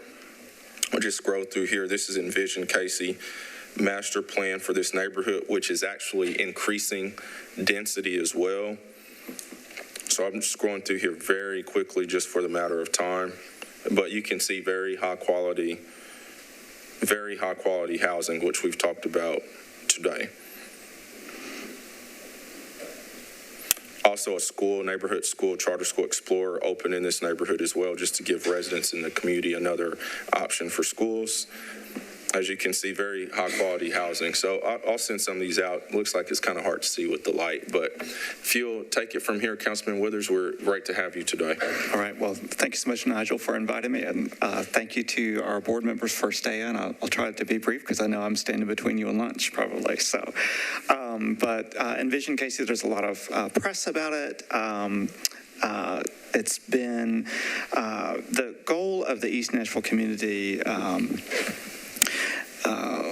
I would actually date this back to around the mid-'80s. The East Nashville neighborhood groups began work to revitalize, to seek ways to revitalize what had been a very disinvested community that had seen a lot of blight. And they began a lot of that work, I would say, in the mid-'80s. In the early '90s, the East Nashville community had worked with MDHA to create what we know today as 5 Points. That was not really a business district before, but they worked with MDHA to create the 5 Points Redevelopment District, which looked at some areas, particularly 11th Street we would think of today, but also some other areas around there. And And then a few years later, they worked in the mid-90s to create the East Bank Redevelopment District, which initially focused on the East Bank itself and particularly with regard to the decision at that time about a stadium. But the East Bank Redevelopment District was also expanded to come down kind of Main Street to join up the redevelopment that they hoped would happen as a result of the stadium, to connect that to the 5 Points area as well, create some good synergies. Obviously, then we had a tornado in '98 that occurred. And one of the resources that came out of the recovery from the tornado of '98 was the American Institute of Architects created something that was called a RUDAT, where they looked at the community to figure out what the community needed, how the architect community could help to shape some of that regrowth, but also meet social goals. And when you look at that document that came out around 2000, there are a couple things that stand out. And one is that the East Nashville community at that time really looked at Casey as part of the neighborhood and really wanted to make sure that Casey was a part of the neighborhood. That's number one. The other thing that you'll see if you review that document, which is on the American Institute of Architects website, is that there was a lot of concern at that time that if a lot of these older houses that were beautiful buildings were getting fixed up, that private investment activity, which was needed and was desired, that would create a problem down the road of displacement. So that's something that East Nashville has been thinking about for a couple of decades at this time. It was a recommendation of the RUDAT that if they could, to try to have sort of a one-for-one building of new housing, so that if you had a new housing unit that was built that was market rate for that time, that you would also have affordable housing units that were built. So that was a long-term goal of the East Nashville community at that time. It wasn't really able to be implemented very well, but I'm fortunate to have the chain of succession of the East Nashville District 6 council members are all still in our neighborhood, going back for many, many years. Some of the things that the council members did in the 5 Points area at that time was they worked with MDHA to buy properties and to build affordable housing units on them. And so there are some houses in the 5 Points area. They're modest houses, but they were built in a style that blends in pretty well with kind of the historic homes. I've actually had one of those that was demolished a few years ago, and people had thought it was a historic home. So they were usually simple. They didn't have a lot of ornamentation, but the scale and the style of those homes blended in very well with the historic homes. But the community, even though it was considered a blighted community, made an active choice when they could to work with MDHA to acquire parcels and to build affordable housing units on it. And one of the things that I'm really excited about in a few cases is that sometimes those homeowners were able to buy those, and so you still have some of those homeowners there today that were able to buy into the neighborhood at that time and are still a part of that neighborhood living in some of those houses. So that's really exciting. But this really is in the kind of DNA, I think, of the East Nashville community, is trying to keep our neighbors. Like we want the buildings to be in better condition. We want to have private investment. We want to have some new businesses come to the area that used to be that there was nowhere that you could go to eat. We're past that now. But it's part of East Nashville's DNA to try to keep our neighbors here, right? We want them to be a part of our community and to provide services for them. And the Envision KC process, which kicked off in the early teens, really reflects that as well. A lot of what had happened with redevelopment of public housing was that everyone was moved out, everything was demolished. He brought back only a fraction of those units. And so with Casey, there was a strong desire to do something very, very different, which is to try to ensure that the neighbors that we have that are a part of our community were never displaced. And we have, I think we're about 99% there. And I think that's exciting that the community, not only the Casey residents, but the neighbors living sometimes in very expensive houses nearby, all saw that as being a common goal, that this is one neighborhood, we're all going to work through this together and try to find ways to provide for that. The way that sort of has worked with Casey is to look at the gaps on the campus and to start building dense housing in those open spaces or gaps, so that we can move someone into a new unit over there. They are mixed income. But so rather than having them move across town or even across the neighborhood, that they can move more or less next door to a new unit that meets current standards, that has washer and dryers and dishwashers and a lot of conveniences that the home housing stock could not be retrofitted for because of the way that they were constructed. But more or less, someone would be moving next door around the corner. Their children, if they're enrolled in school, can still stay in the same school that they're in. A lot of the Casey families are very tightly knit, so folks watch children for each other and things of that nature. So there's minimal to no disruption of those strong community ties that exist within the Casey community, but also we have a lot of neighborhood association groups that help out their Casey neighbors as much as they can. Commissioner Hodge referenced the Explore Community School, the master plan activity that the Casey community looked at. I said, what are the things that we need to have a couple of schools, one of which is Kirkpatrick, which is now, it's a zone school that's now operated by KIP. It's a charter school that runs the zone school. There's also Warner School, but when you look at this amount of growth that you're going to have in that community, one of the things that was identified in the master plan was for an additional school, and so that was the genesis of having an area of the campus designated for a K-8 school that was put out through a bid through the school board, and the school board at that time approved the Martha O'Brien Center, which is next door, but the school board selected the Martha O'Brien Center to open that K-8 school, which is now Explore Community School. And just to give you one example of, I think, things that make me joyful about my East Nashville community is that one of the projects that the Explore Community School families worked on for Casey was to say, a lot of Casey residents, number one, don't own cars, but if they do, sometimes they're older cars, they're getting into bad repair.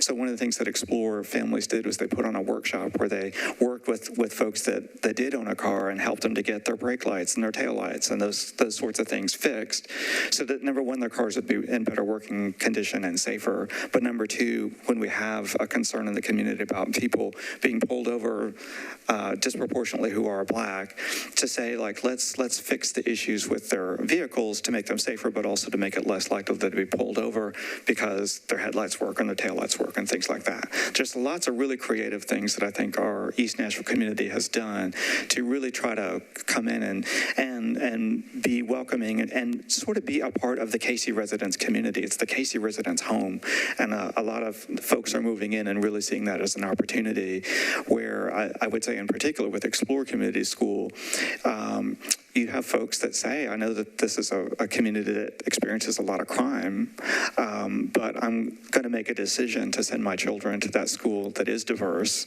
and that, frankly, it needs some help and resources, and I'm going to try to be a part of the solution for that. So I think that is, to me, is the biggest thing that I would say for Envision Casey. The model of building in the open spaces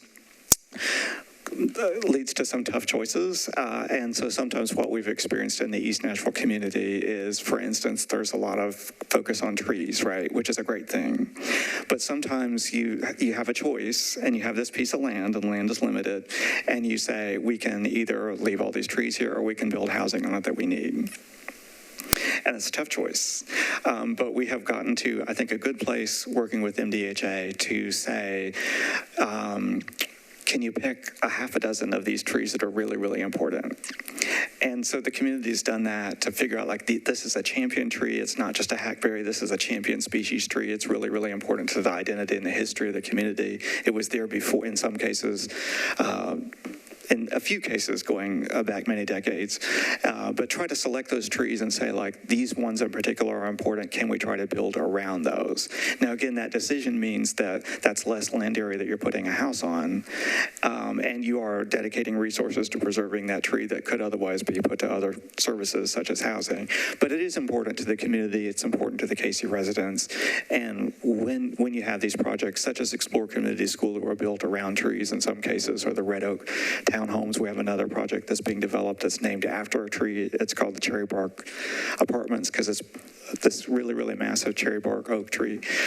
It really makes those communities much more livable and much more pleasant to live in for those Casey residents, so that they get the new housing, but at least keep the really, really important trees. So that stuff is important. One thing too about for Casey is, as I mentioned, we found ways to get them into new housing. We found ways in some cases to get better outcomes, I guess, at the schools that their children are attending. Warner School lately is really, really rebounding. There was a WPLN podcast called The Promise that sort of compared and contrasted Laughlin Design Center and Warner School. And what I will say is that as a result of that podcast, a lot of parents in East Nashville are looking at Warner School now and sending their kids to Warner School that wouldn't have happened even 5 years ago. So I think that's a good outcome of that. But so we're getting the housing piece very slowly because we're not wanting to displace people. We have to build it a small amount at a time. But getting the housing piece, getting the schools piece done. The next piece that we really have for Casey is, number one is transportation. And number two is jobs opportunities. And this is really where the tie-in with the East Bank comes.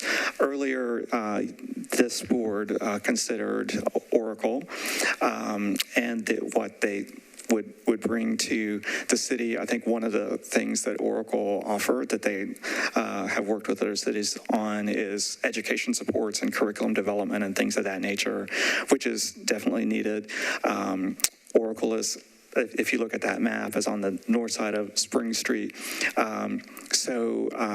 One of the things that's exciting to me about that for Oracle in particular is that Casey is part of the Stratford cluster. The Stratford cluster is a STEM cluster. That's their curriculum. So there may be some real opportunities as Oracle gets built out and as some of the young people start to maybe access those programs, is just for this board to follow up with Oracle about that and make sure that they are working with those local schools. And I think measures of success would be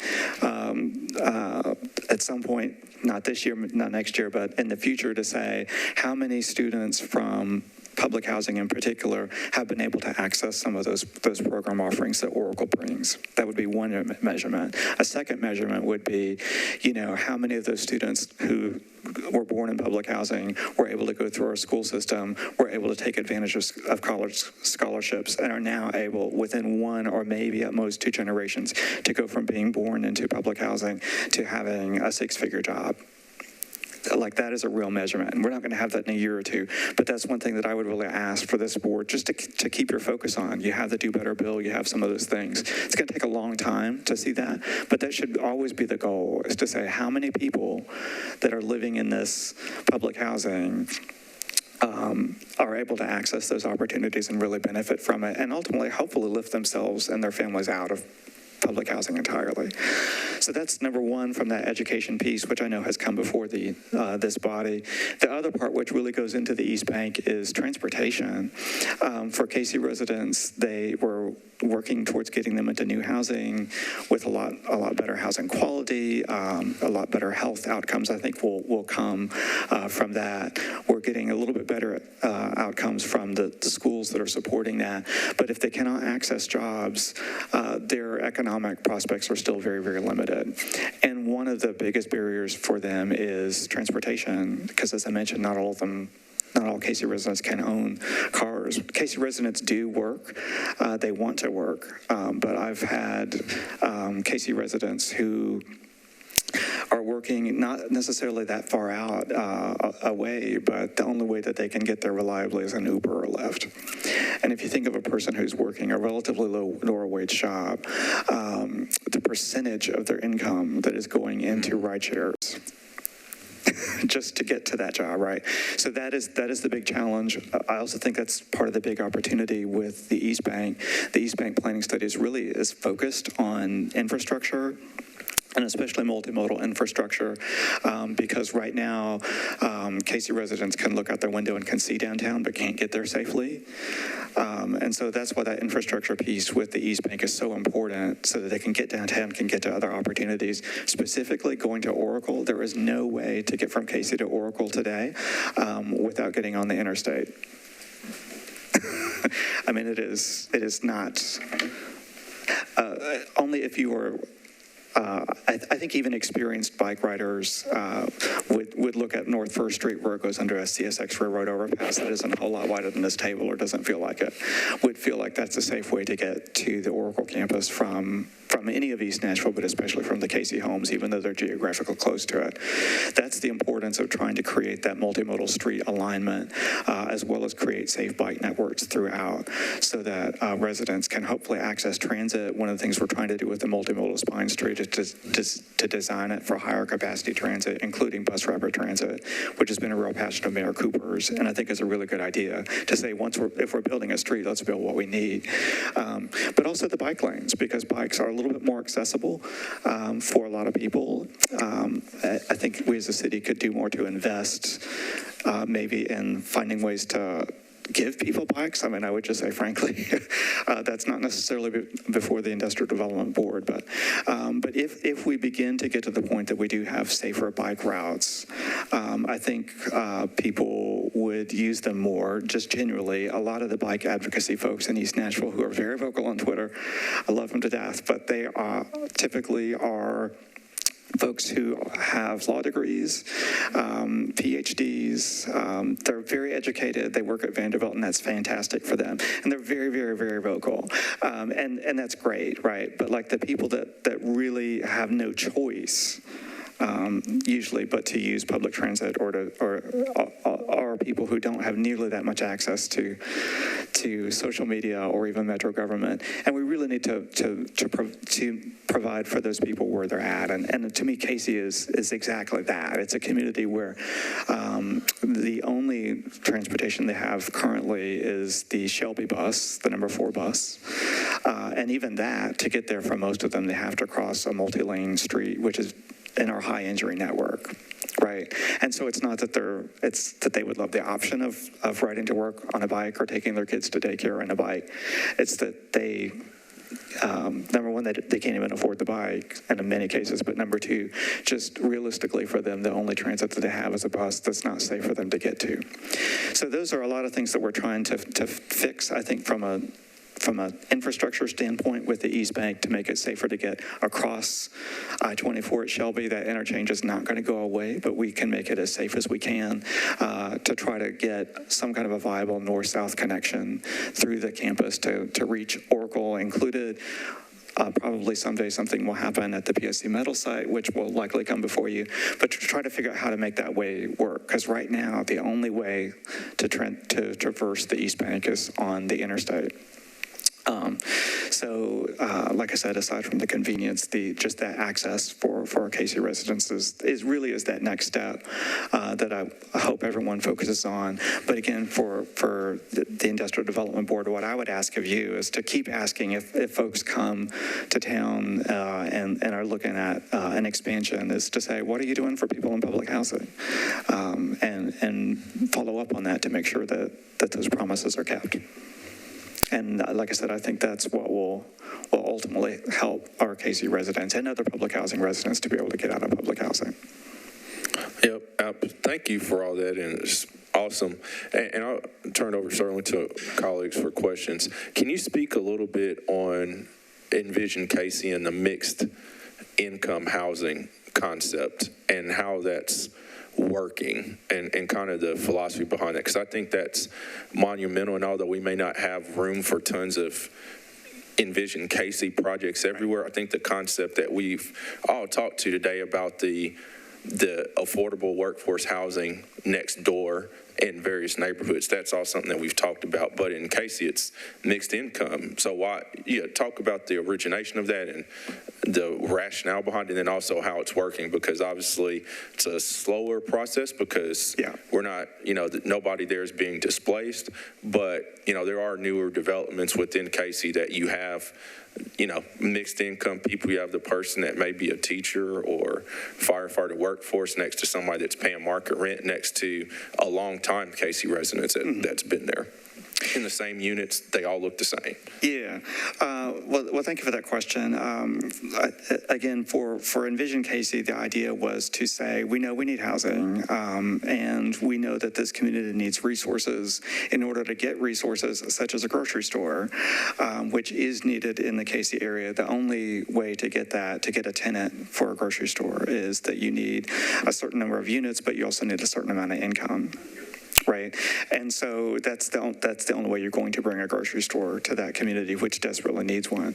And so with the mixed income model, it was to say we're going to keep roughly 900 units with Casey as well as CWA housing, and then add a little bit of workforce into it, and then have the market rate units would be about another 40% of the total. So it's going to go from about 900 units to about 2,500 or something like that on the Casey campus, which means that we're adding, it's almost like we're adding the entire Laughlin Springs neighborhood in terms of population on top of Casey, and mixing it in, right? In the same area. In the same area. Yeah. But the way that you do that is really important. And again, for Casey, there are a couple of different models that you see sometimes. And one of the models is that, well, you'll build this building over here and that'll be affordable, and then this building over here will be market, and this one will be workforce. And sometimes there are reasons to do that.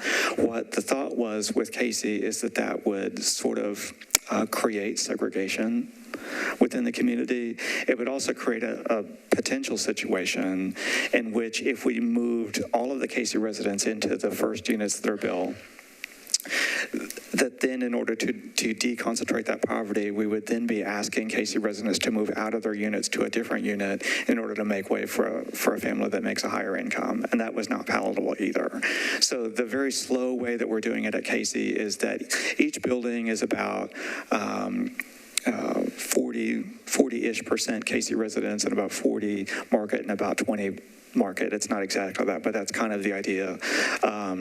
So that we get Casey residents and market rate residents to literally be neighbors, like with a shared wall. In East Nashville, as I mentioned, we have a long history of saying we have folks that live in the Edgefield neighborhood where Casey's right next door.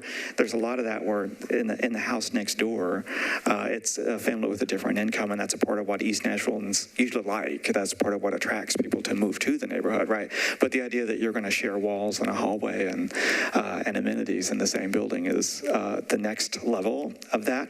But I think that's really beneficial. I think that's, again, like as I mentioned, with some of the school parents that are choosing to send their children to these schools, they want their children to experience people that look differently than they do and have different backgrounds. They want them to have that life experience. As an enrichment. And also for the Casey residents, when they are able to see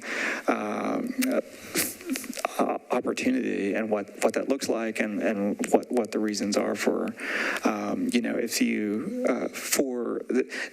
I'm not saying this well, but I think in the Casey community, what you've had is multiple generations that have been in this area that's a part of East Nashville, but also doesn't feel like it is always. And sometimes it's had chain link fences or with barbed wire around it and things like that. Like they have really felt like they have not been a part of the East Nashville community and the success that has come to the East Nashville community through hard work.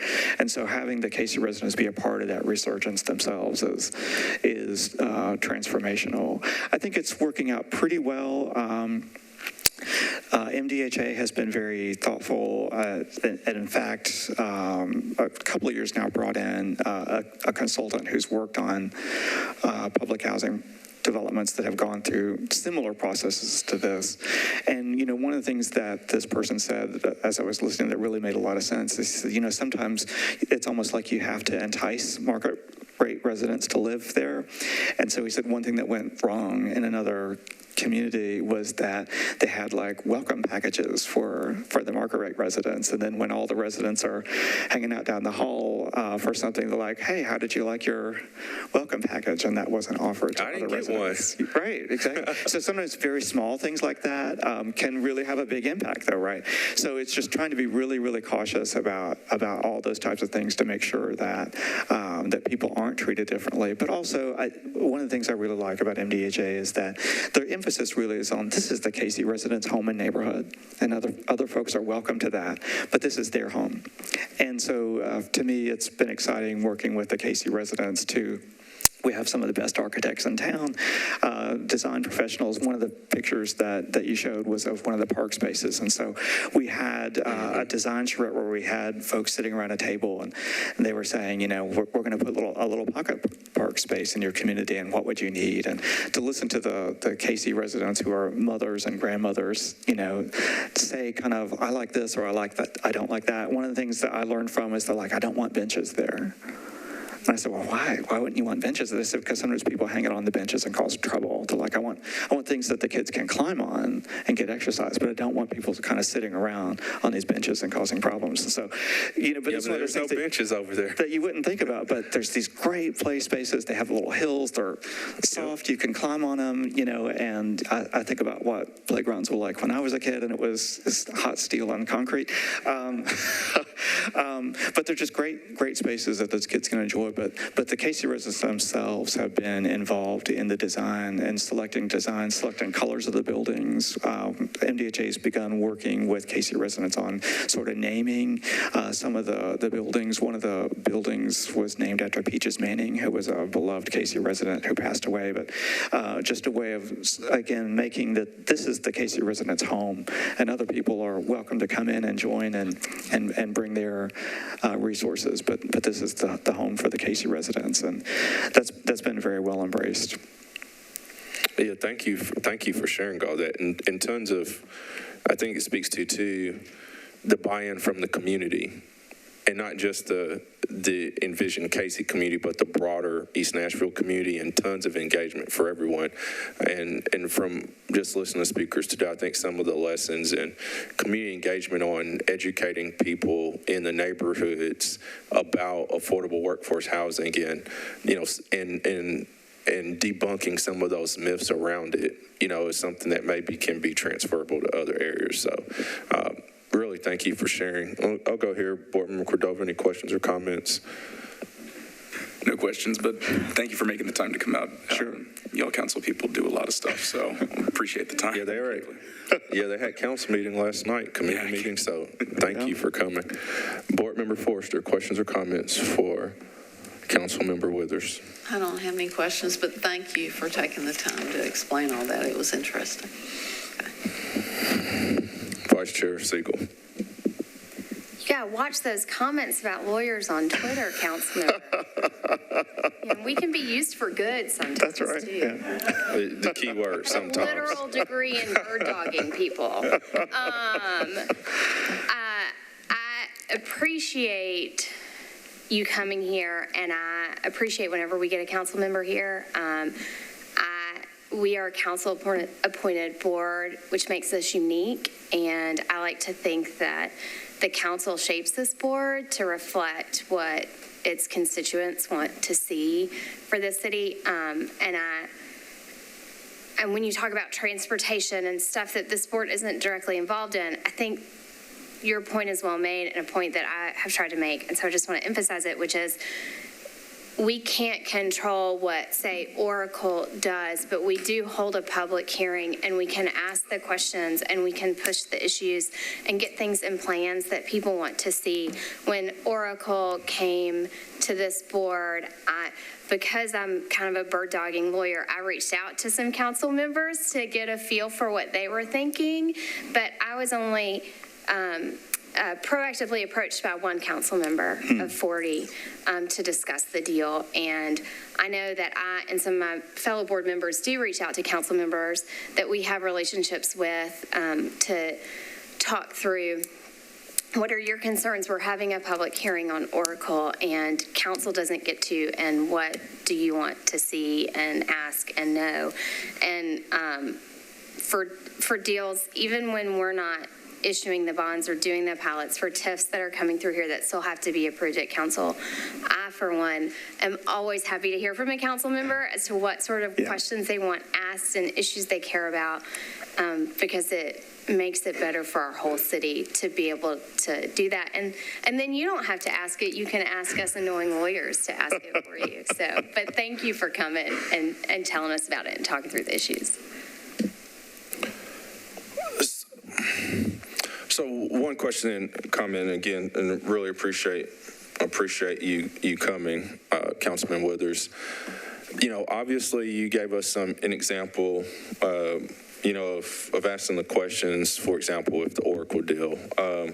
You know, from your standpoint, as you see our board, how else do you see, and I guess, one, what do you see as like the major, there's tons, but what is, and we heard a lot today, but from your perspective in your role, what do you see as kind of the greatest challenge when we talk about Davidson County overall with affordable housing?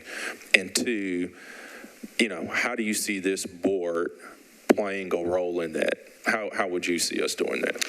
Well, that's a great question. What I would actually, and this has been touched on by a couple other speakers, but, you know, one thing, for instance, with Envision Casey, that was a lesson for me that I'm really taking to heart with the East Bank and with our people get frustrated that we want affordable housing and why are you talking about infrastructure? We have this great Envision Casey master plan that went through like 2 years of community work. Lots of Casey residents participated, other community members. We have this great plan. And a lot of times what happens is you have this great plan and it sits on a shelf. It's exciting to see with Envision Casey that it is moving forward slowly. We're only about a quarter of the way done, but it is moving forward. But what really held that up was infrastructure. And so MDHA sits on top of a combined storm sewer system that our county's under a consent decree that by the EPA that we have to correct. Like, this is the time we're digging it up. At least early on, Metro government, in my opinion, did not say this is a public infrastructure asset that is a liability for us anyway. We should go ahead and pay for that piece rather than treating you as a traditional developer. We should go ahead and build the sewer system, right? So that was a real hindrance early on that we're now beginning to rectify, and Mayor Cooper has put about $15 million in for additional infrastructure work, because otherwise MDHA is borrowing through the RAD program against the value of their portfolio, and a big chunk of that cost is going into fixing the sewer system, which Metro should take care of anyway. So I think that's a real major thing for that has been a hindrance for MDHA. I know that it is as well for the nonprofit and even for-profit builder community, is that the more that we can say as a city that we think affordable housing is important, the more I think that we can facilitate that by covering the cost of the infrastructure, right? If it's public infrastructure. I think that's one way. That way we're not necessarily contributing to the equity of someone else's holdings, but we are upgrading our facilities, which we know we need, and helping to speed it along and hopefully let them put affordable housing dollars toward affordable housing. So that's one major thing. I think another thing too, in working with kind of across the street at 5th and Shelby, we've got Holiday Ventures and others are working with Samaritan Recovery Community. We're adding 375 units, additional support services, which is important. But again, you know, Metro government saying you have to widen Shelby Avenue an additional lane to 7 lanes. You have to pay for that, even though your development isn't contributing to that traffic, and having all these other infrastructure things. I mean, just that is something that I hear a lot. It's already difficult to acquire land and pay for labor and cost, but like that is something that, you know, again, to me, if that is an issue that Metro should try to pay for more. And then a third thing about that from the standpoint of Metro government is, I know I as a council member, you know, cannot walk through every single permit that comes through. I've really tried to do that in some cases, like with our tornado recovery that we had, is to work with codes to say, hey, this particular building permit is a tornado related permit. Can we move the inspection up, like stuff like that. But I really feel as though for affordable housing, a way that we could ramp it up, whether it be through codes or the mayor's office or whatever department, is have a particular liaison that really understands the building process and the permitting process through codes, through water, through all these different things, and really is responsible for getting things that are stuck unstuck, right? Because that really, when you get to that point where you have a permitting delay, that then does begin to threaten a LIHTC credit or something like that. But I think that if Metro could focus on resources like that for the affordable housing projects to streamline that permitting process, we can't change the rules, but just make sure that those are prioritized. I think that would help as well, in a concrete way. Whereas some of the other things that have been discussed, like blanket rezonings or things like that, I think I have some degree of skepticism about that in some cases. One of the things about blanket rezonings is that as was discussed previously, we can't do rent control in our city. We can't do anything we can't tie affordability to a zoning decision. And so if you grant all of these entitlements, you will definitely get more supply, but I don't know that you'll get more affordability. And I know for instance, in the city of Charlotte, right now they're having a lot of discussion about this.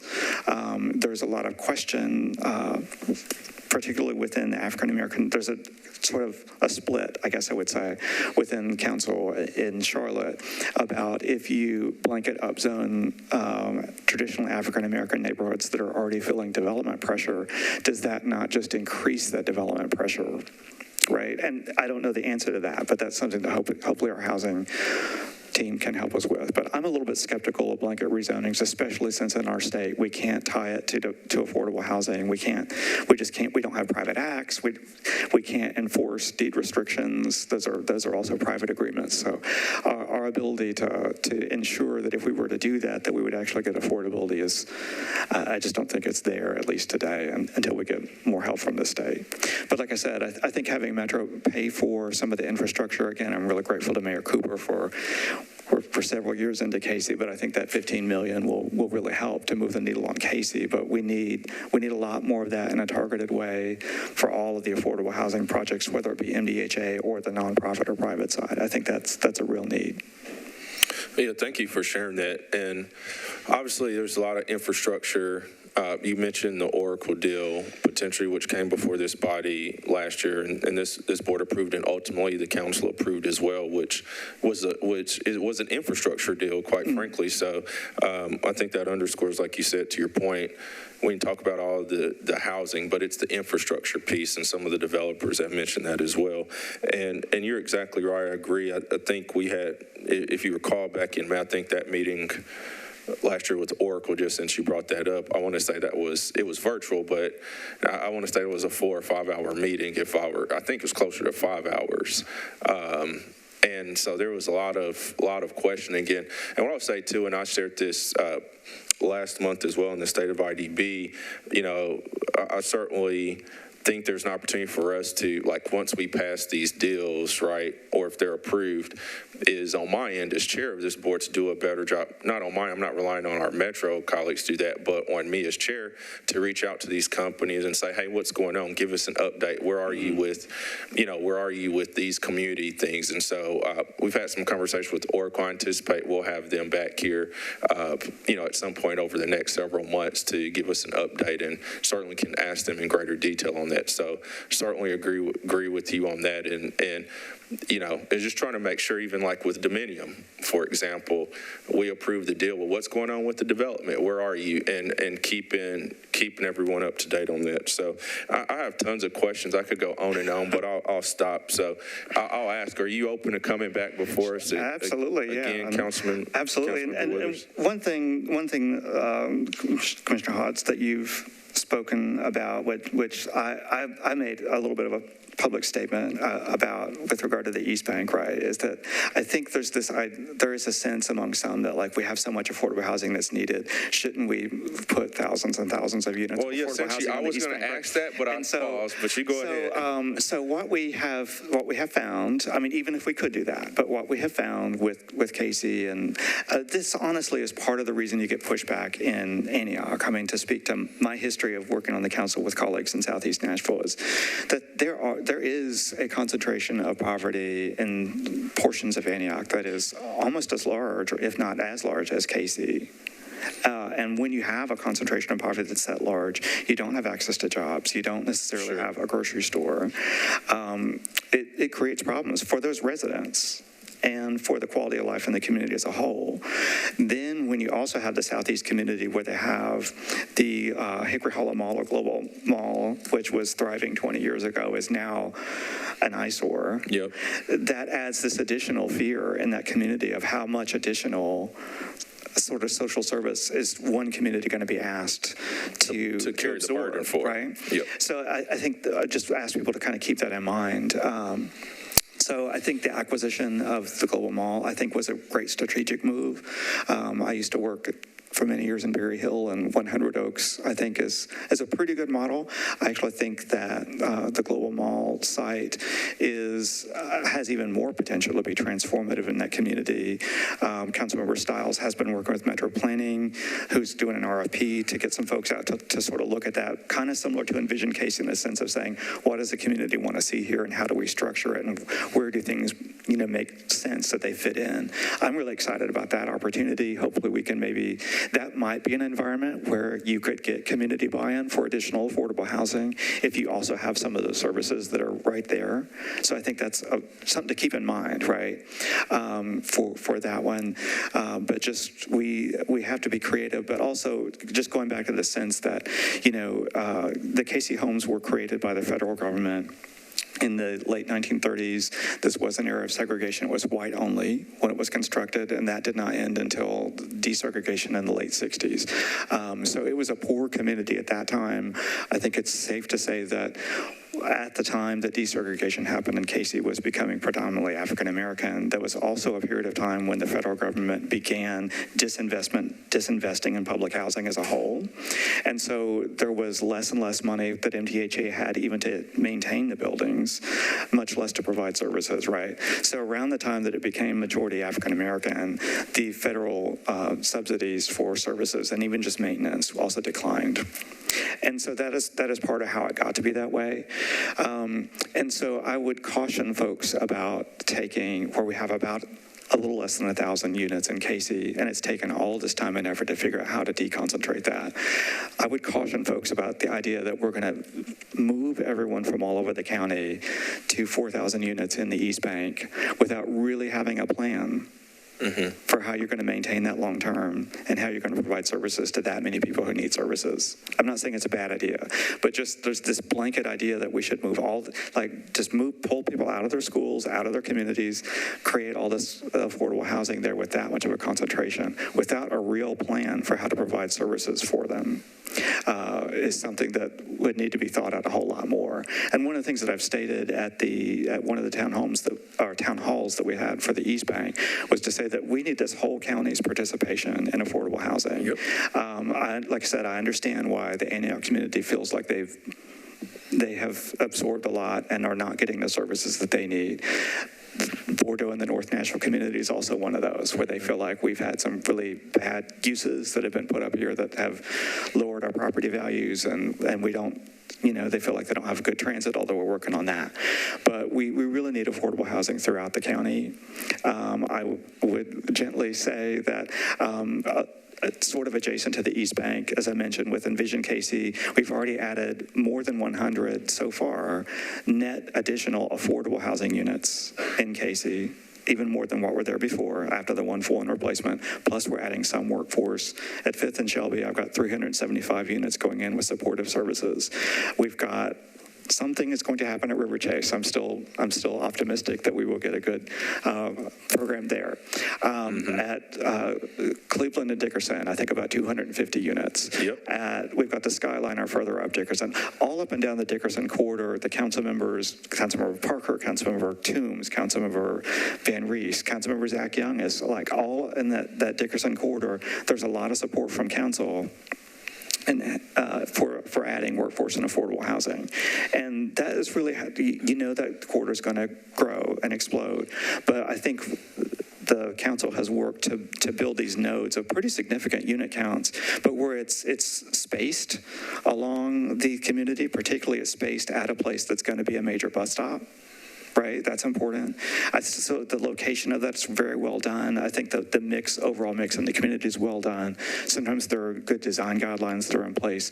So the Dickerson corridor in particular, I think, is a real model for what we could have in this city if you could get communities and council members all along a corridor that could figure out where can we add some high-quality affordable housing on these great transit lines where they tend to have really good bus service.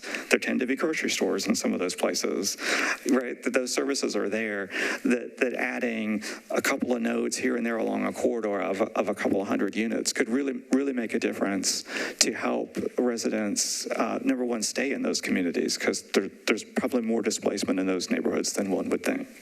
But to help neighbors to stay in those communities, but also for neighbors to already have access to services that are already provided, rather than doing kind of what we're trying to do with Casey, to build new services from scratch. So those are all things. But again, all that goes back to the extent that you have as a board, when you have companies that are looking at expansions, just to really ask those questions about what more can we do while we're building an office campus or something in the community. How can they help with spreading equity throughout the county and not just in certain areas. Yep.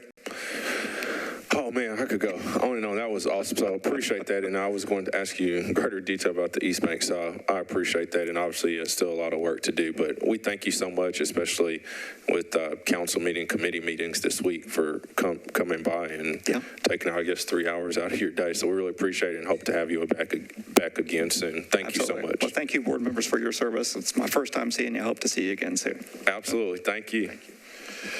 All right, I thank everyone for their time today. This has been a really phenomenal meeting, great discussion. We'll certainly do this again. I'll be brief in going on to item number 4, Chairman's report. I'll just say this very briefly. Dominium development at 900 Cleveland Park. Just spoke with the developer here a couple of weeks ago. They're about 20% complete. We'll send some of the I don't worry about showing it just due to time, but I'll have Josh send out some of the aerials, but they started construction. They're going vertical, and they're about 20% in, but they're looking at Q1 of 2024 to be substantially completed, but certainly want to give you all an idea of that project at 900 Cleveland Park. So super exciting. I drove by there a couple of weeks ago. So I'll stop there with that. A couple quick items. Don't need to spend tons of time on this just due to timing, but want to make sure update, as always, unfortunately, on this board. Sometimes there's changes, and I would say that this past year has been obviously a year of transition over the last 12 to 18 months. So first off, let me do this. Josh is a little under the weather, so I'll just speak. But obviously about a year ago, Josh came on board as Margaret Darby, who we had worked with, was transitioned over in a different role with Metro Legal and serving the council. Well, at that time I was disappointed, but certainly Josh has done great work for us over this past year, and especially during this transition period. Josh, there's going to be some changes within Metro Legal. So here over the next month or two, Josh will be transitioning from working on our board. I asked him if it was because of me. He told me no. So I felt great about that. But there's some changes. So I want to introduce you all, if you don't know her, introduce you to Macy Amos, and we've met, and Macy will be taking over as legal counsel for our board. One of the things I expressed in my meetings with them is, we obviously do not have an administrator, ECD director at this time, and so certainly I don't want to just hard stop. Let's have a transition period here. So we'll be working to that, and I've met with Josh and Macy and super excited, and did not know Macy before this, but certainly have all the faith and confidence, and sure, there'll be some challenges, but that's why we're going to have a transition period, and Josh will stay on here for the next month or two as we work through it. But again, super excited for Macy. Met with her. You've been with Metro obviously for, you're not a new Metro hire. You've been here for a while. You're from Nashville. 7 years. You're from Nashville. So we're really excited. And if you want to say a couple of words here very briefly for us, go ahead. I tried to introduce myself to the rest of the board members that left, but I'm Macy. I'm a Nashville native. I've worked Metro Legal for going on 7 years. And I'm excited to learn more about what you all do. I'm sure I'll be leaning on Josh in the next month or two, but I'm excited to jump in and learn. Well, thank you. And again, during this time, Josh will still be in meetings. And again, that's one of the things I expressed to, and I've met with their what I call, I guess, your direct supervisor, I guess I should say, in our meeting was just expressing that, hey, this board's been through a lot of transition and understand that changes happen, but certainly want to have a transition period there. But anyway, super excited. This is just part of, sometimes it happens, and we'll continue to roll. And again, after meeting with Macy, super sad to see Josh leave, certainly. And Josh is staying on with Metro, so not leaving Metro, but sad to see that Josh won't be working with our board, as I was with Margaret, but then certainly excited to get to know Macy and work with her as well. All right, so next item, Ginger Hauser, you're here.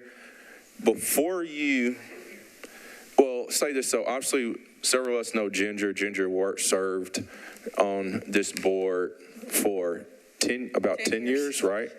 And certainly you were chair for my first, I guess, 5 or 6 years on the board. So thank you for your service. And before you talk, I did want to present you, just thank you for your service to the board.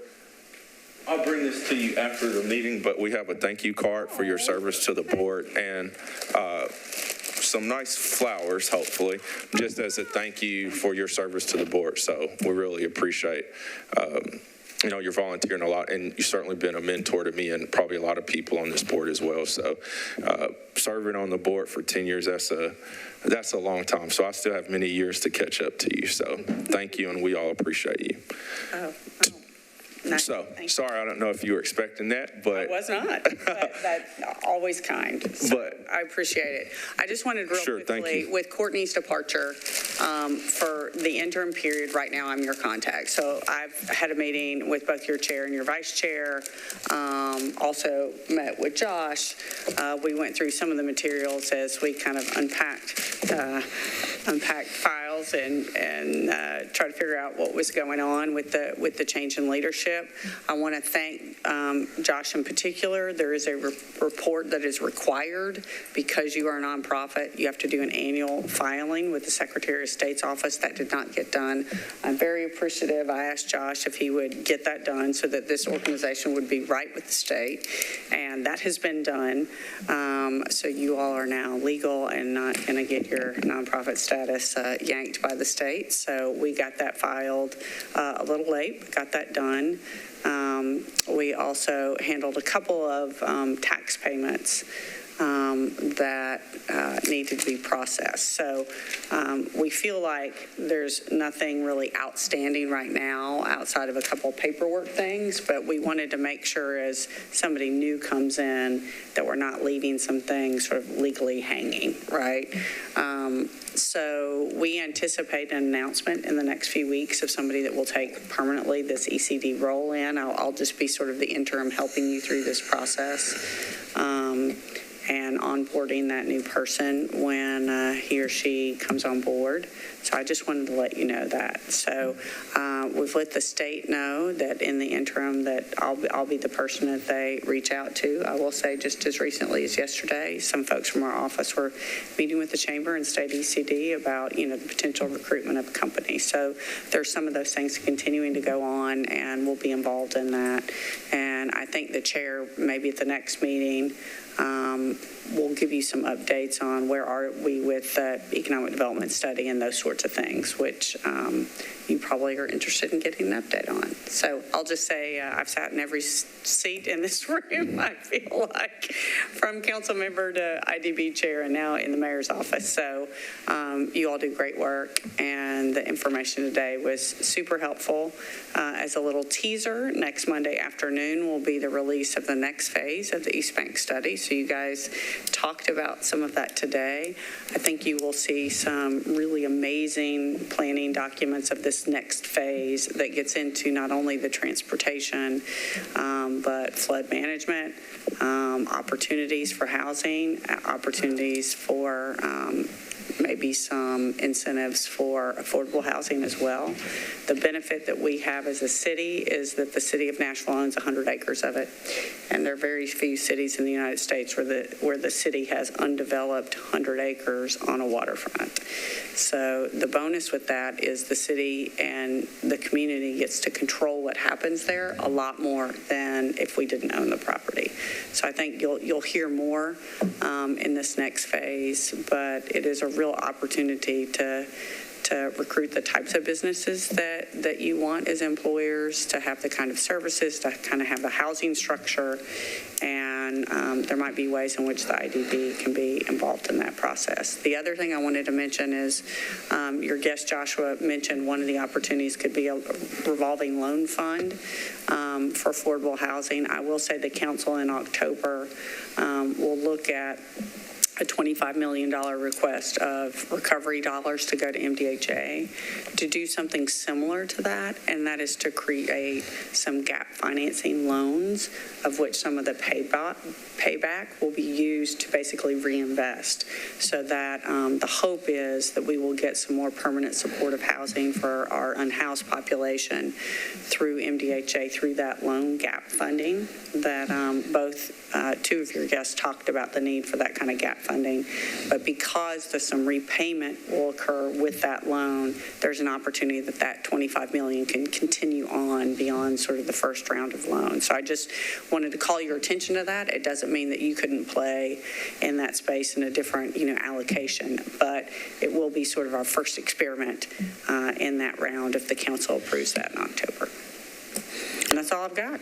Well, thank you very much. And obviously, again, going through a period of transition, but couldn't think of anybody better, obviously, to work with us during this time with your extensive experience, not only on the council, but certainly serving on this development board. So, again, we don't know exactly when the new ECD individual will begin. We expect announcement, as Ginger said, within the next several weeks, but in the interim, Ginger will stay on and assist us, and as more information becomes available, especially as it pertains to the economic plan, we will certainly present that as it becomes available, and hopefully there'll be some additional information when we meet next month in September.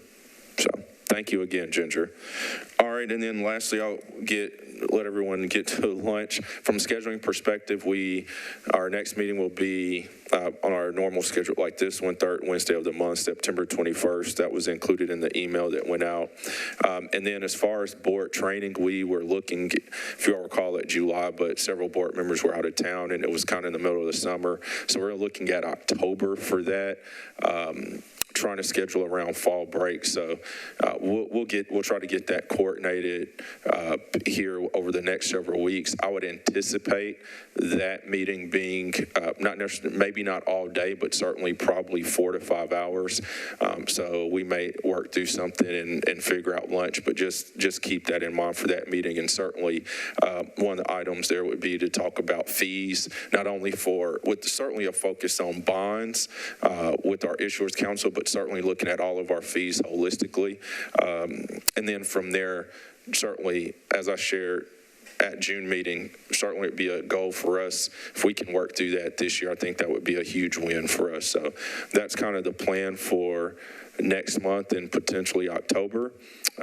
So I'll stop there for now, but again, we'll make sure we get some of these presentations out, and also send out the pictures for the Dominium 900 Cleveland Park development. so I'll stop there in the interest of time. Item 5, approval of financial matters. Josh, I don't think we have anything. I have it. Oh, you have it? Oh, perfect. All right. Well, we can't vote, I guess, now because we don't have a quorum. So I guess, yeah, we can do that next month in September. Josh, do I need to do anything legally? All right. With that, we will adjourn this month's meeting. Thank you, everyone. Have a fantastic day.